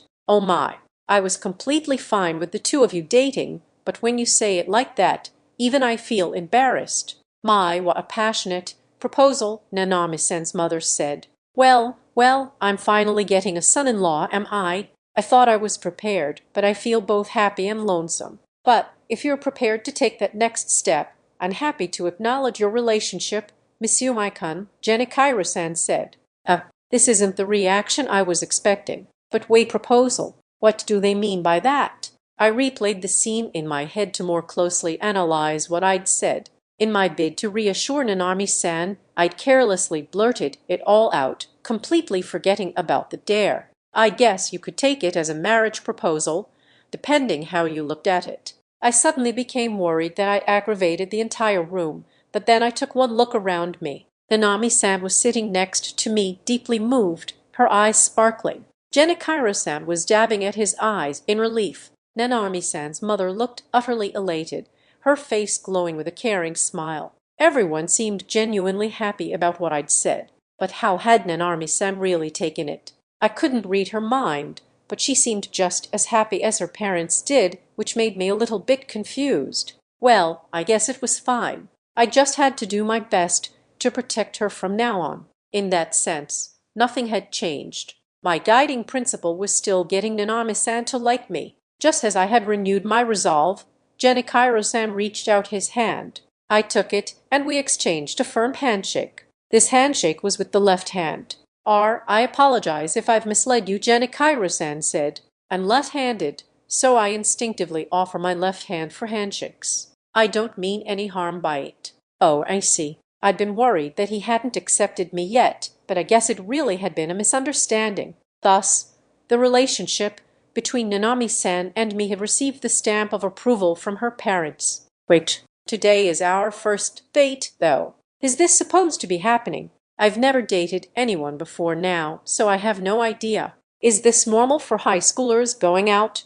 Nanami-san, from here on out I began to say, but just then I stopped. Something seemed off about her. Her face was still glowing red, and put simply, She seemed to no longer be functioning properly. "Nanarmi-san, are you okay? You seem kind of, dazed." "Yeah, Nanarmi, you're using these gyoza for your bento tomorrow, right?"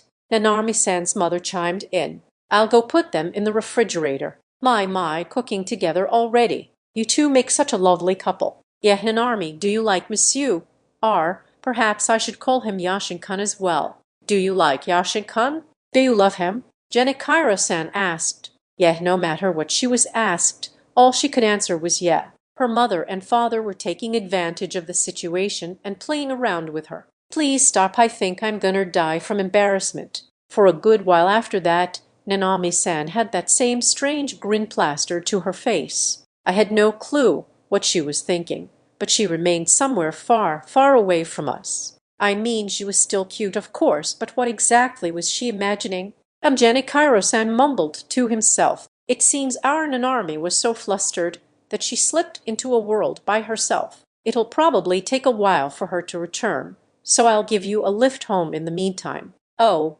thank you, Jenikairo-san. I really appreciate it. Stop by whenever you'd like, okay? Nanarmi-san's mother said kindly. Next time you two can relax a bit more and hang out in Nanarmi's room. Oh, but mind that you keep it PG. Of course. Thank you. Despite her concern, I could tell that Nanami-san's mother was welcoming me in her own way. Besides, I hadn't the guts to try anything like that anyway. I really appreciated her warmth and had tried to thank her accordingly, but she seemed dissatisfied by my response. "Dear me, aren't you going to call me by my name too?" she asked, pouting. "Oh, that's right. I haven't even introduced myself. I'm Tomoko Barato, Nanami's mother. You can just call me Tomoko-san." Thank you very much, Tomoko-san. Tomoko-san placed a finger on her cheek and tilted her head in an adorable manner reminiscent of Nanami-san. I had no doubt that Nanami-san took after her mother. Tomoko-san also seemed on the younger side, to the extent that she could stand next to Nanami-san and passably claim they were sisters. I wondered what Nanami-san's real sister's name was. It'd be nice if we could get along too. Thank you again for having me. Nanami-san, I'm heading home now. I'll call you later tonight, okay? Nanami-san had finally come to her senses, though she didn't seem to remember what had been happening around her. "Only how? Going home? But we already live Toge." Oh, realizing what she'd just said, she covered her mouth with both hands. So, apparently, in Nanami-san's fantasy world, she and I had already progressed to the stage of living together. Just how much had she imagined in so little time? Still, it was pretty refreshing to hear that even Nanami-san fantasized about stuff like that. I guess I should say it was an honor. Meanwhile, Jenikairo-san and Tomoko-san were looking at their daughter with what were best described as Cheshire cat-like grins. "Oh, Nanami, don't you think it's still a little early for you two to start living together?" Tomoko-san asked gently. "To think that our Nanami, who's disliked men for so long, has come this far as a father, I have mixed feelings, but let's celebrate." Jenikairo-san cried. Nanami-san turned several shades redder at her parents' remarks, but even then she hopped over to me and squeezed my hands. "I'll see you tomorrow," she exclaimed loudly, as though to blow away her parents' grins. I was still slightly worried about her, considering we'd brought up a painful memory of hers, but she seemed all right for the time being. Even so, I resolved to check in on her later. "Yeah, I'll see you tomorrow, Nanami-san. Thank you for everything, Jenikairo-san. And sorry to have disturbed you, Tomoko-san." Wait, why are you calling my mom that? What did I miss?" "Oh, right. She hadn't heard our earlier exchange. How should I explain? It seemed I needn't worry." Though as Tomoko-san grabbed Nanami-san by the underarms and began dragging her away. "This way, Nanami, dear. You have to tell me about everything that's happened so far. An evening of girl talk. I'm so excited. Wait, Mom, tell me what's going on." "No, Mom, that tickles. I'm gonna fall." So Nanami-san's ticklish, ha, I'll have to remember that. As I continued watching, Nanami-san was dragged away. I had no chance of rescuing her from her fate, so I simply raised a hand to wave goodbye. It seemed Nanami-san must have given up too. She smiled wryly and waved back at me. Jenikairo-san smiled his eyes glistening with a far-off look. "My wife has been dying for a girls' night with our daughter, so she's probably just a little excited, is all." With that, I took a seat in his car ready to head home. Inside, I was trembling with fear, having no idea what I should talk about with my girlfriend's father, but Genichiro-san chatted warmly to me the whole time. He told me adorable stories from Nanami-san's childhood, about the time she started trying out Gyaru fashion in high school, about how he had tried to learn scary expressions in order to protect her, and about how he'd never quite been able to get his face to go back to normal. Like that, he told me many things. In that moment, I felt that the reason Nanami-san was so good at listening and carrying on a conversation must be because of her father. There was no pause in our conversation, but at the same time, talking didn't feel like a burden. It was genuinely fun. Her face from her mother, her character from her father, what a wonderful family Nanami-san had. And after our very long chat, Genichiro-san told me something. "Aside from family, you're the first person to know about what happened in Nanami's past. Not even her friends know about this." Hearing that he'd shared something with me that not even her two best friends knew about, I felt a weight crushing on my shoulders. "Then why did you tell me?" Genichiro-san paused for a moment, then continued in a soft voice. "Well, it seemed to me that you act with Nanami's best interest at heart. When I first appeared, you tried to protect her from me. You held her when she was feeling anxious. You were by her side every step of the way, and when I saw that, I knew you were someone I could trust. That really is an honor, Genichiro-san, but I only just met you for the first time today. Is it okay for you to trust me so easily? I think I'm a pretty good judge of character. Besides, you saying that is precisely why I can trust you." Saying that brought on even more pressure. His high expectations weighed on me. After all, I wasn't that great of a person. It was true that I always tried to put Nanami-san first, but that was because I was lying to her. No, it was no use thinking about that now. I felt as though, little by little, I was losing my chance to escape, but I also didn't dislike the feeling. After all, we continued talking and ended up exchanging contact info. I admit I was a little surprised. "Was it normal to add your girlfriend's dad?" He did tell me that I could get in touch if ever I needed him for now, though I decided to take it as having gained a strong ally and leave it at that. When I finally got home, I booted up my computer and logged into my game. Today's event was already in its final stages. I decided to check out what was going on while reporting the day's events to Baron-san. Canyon. And so, her parents now officially approve of our relationship. Baron, just get married already, man. The moment I finished giving him my report, Baron-san was quick to throw me a curveball. Such a dismissive reaction was rare coming from him. Our other party members were just as eager to have their say, firing off messages like "get married," "go explode," and "congrats." Telling them we were still too young to get married was probably not the response they were looking for. Canyon. Baron-san, aren't you getting a little ahead of yourself? Baron. It's been like a week since you guys started dating, right? And what do you mean by I'm getting ahead of myself? You're the one moving so quickly. I mean, isn't marriage the only thing left? Woo, kids these days move fast. The unusually tetchy Baron-san continued his lamentation. Baron, Canyon-kun, you must have been lying about never having had a girlfriend. You've been a playboy this whole time, and all I've taught you was for naught, wasn't it? I didn't know how to respond. Nanami-san was my first girlfriend, and I'd never been popular with girls. Like, ever. More importantly, had he already forgotten my whole fiasco with the all-black date attire? There was a mountain of things I wanted Baron-san to teach me. Canyon, sure, I've held her hand, but I haven't even kissed her yet. I don't have that kind of courage. Baron, isn't the order of this all wrong? Why are you skipping the kissing and going straight to her parents to ask for her hand in marriage? If anyone's rushing things, it's you. But I had no choice but to meet her parents, and I hadn't meant what I said to sound like that, though I had kind of glossed over that part, so Baron-san probably thought I'd proposed to her for real. I guess it couldn't be helped. Of course, I didn't tell him anything about what had happened to Nanami-san in the past. That was her own private matter, and not one to be spoken about lightly. At the end of the day, the fact should remain with Nanami-san's family members and those close to her. It wasn't something I should or could share with Baron-san. Baron, but to say you still haven't kissed yet, I thought for sure you'd kiss her on your date today. After everything that's happened, you'd totally be in the clear if you wanted to. Canyon, do you really think so? Baron, yeah, had you not chosen Gyoza for dinner, I think you could have totally gone for it. Canyon, Gyoza, oh, I see, I hadn't even thought of that until he'd mentioned it, but the very tasty gyoza we had for dinner had been very, very full of garlic. The smell probably would have been a cause for concern. I'd had no need to consider these kinds of things in the past, but maybe Nanami-san had thought about it. If I had requested something else for dinner, would I have been able to kiss her?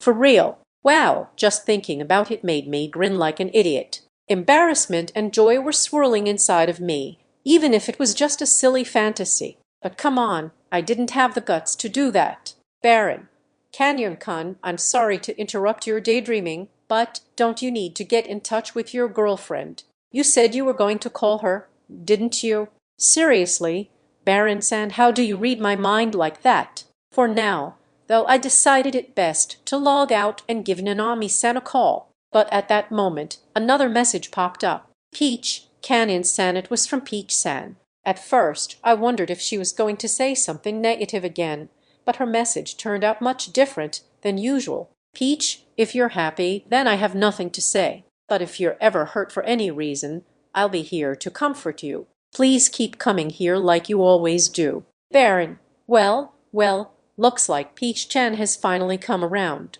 But yeah, I don't think that will happen, but if it does, we'll be here for you. I didn't know these people's names or faces, but I knew that despite us having met through a game, they were important to me. Their kind-hearted words warmed my heart. Our teammates added their own similar sentiments. I was really grateful to everyone, so much so that I found myself tearing up.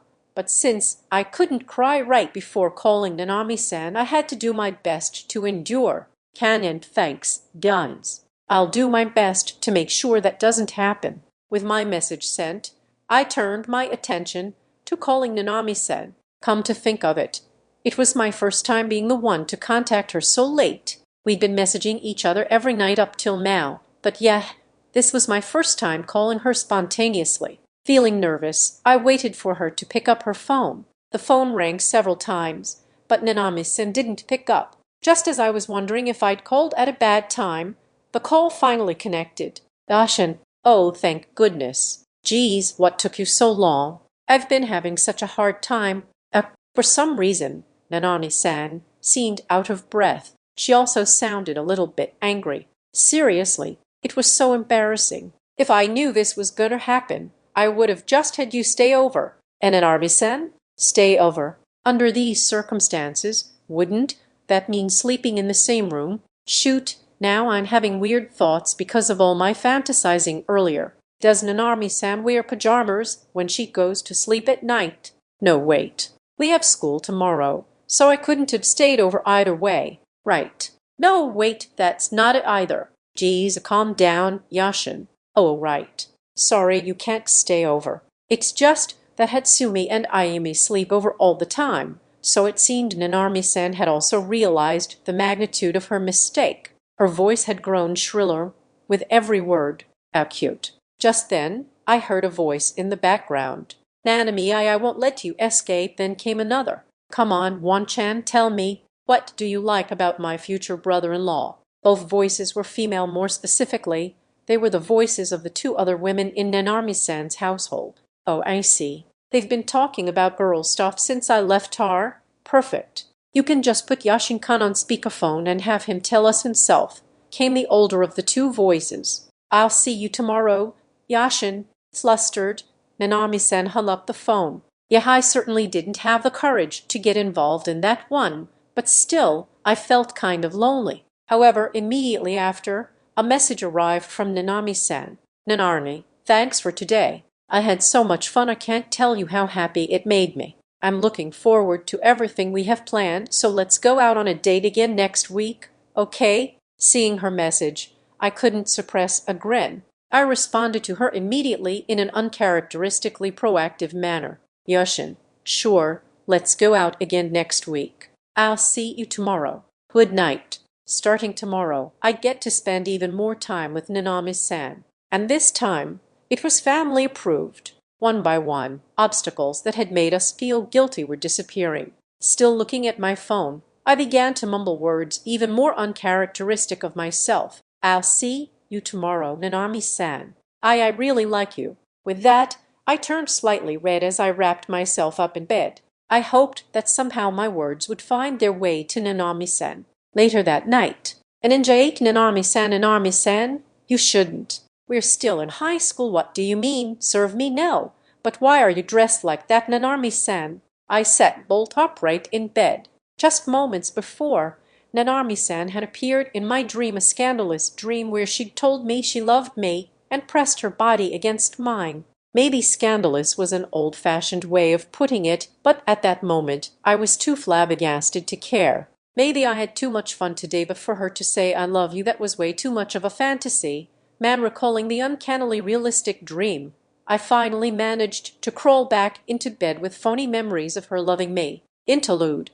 Her future. I'll see you tomorrow, Yashin. Even though I'd finally had the chance to talk to Yashin, I'd been forced to hang up before hearing his reply. Geez, I'd wanted to talk more, but Mom was being a nuisance. But having Yashin sit in on girl talk between my mom and my sister would have been way too embarrassing. I would have died. Even without him there, I was already red in the face. I'd sent him a text message, at the very least, thanking him for all the fun I'd had today and inviting him out on another date next week. Today's date had been at Yashin's invitation, so I was making sure to be the one to invite him for our next one. I wanted to come up with the plan this time to do the same as he'd done for me. In his reply, Yashin had mentioned seeing me again tomorrow and ended the conversation with a good night. That alone had made me break into a smile. Had I had things my way, I'd actually wanted to say good night to him directly on the phone. I turned my resentful gaze to the two women behind me. How did this happen? I couldn't help but think that, right now, right in front of me, were two very worthy opponents. One was my mother, Tomoko Baracho. The other was my younger sister, Sayer. They were both sitting there drinking their tea, paying no mind to the call they'd interrupted. Seriously, right after Yashin left, my mom had dragged me away in high spirits. Now then, we've got the evening all to ourselves. It's a mother's dream come true. I'm going to have you tell me all sorts of things. Nothing and no one could stop my mom when she was in a mood like that. As in, she wasn't going to stop.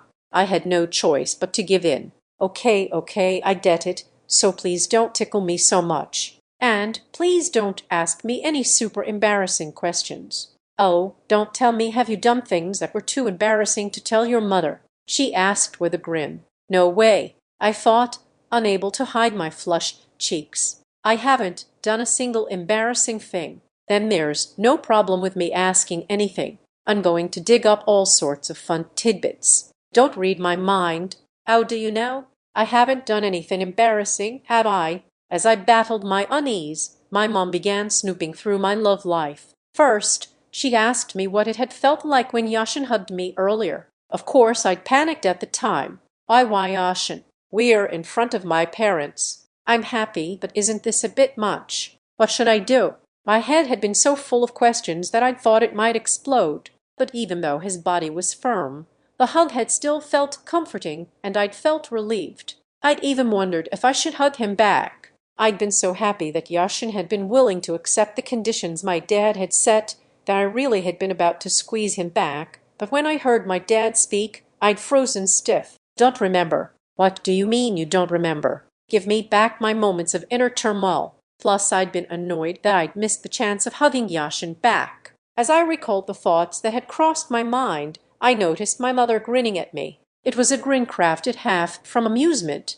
half from happiness. I blushed again, realizing Mom had cottoned on. Just as we wrapped up that chapter, Sayer decided to join us. I couldn't tell if her timing was awful or impeccable, but no, it was certainly awful for me. Sayer had spent the whole time Yashin was here holed up in her room, but just as he'd gone home and Mom and I had started chatting, she decided to come crawling out.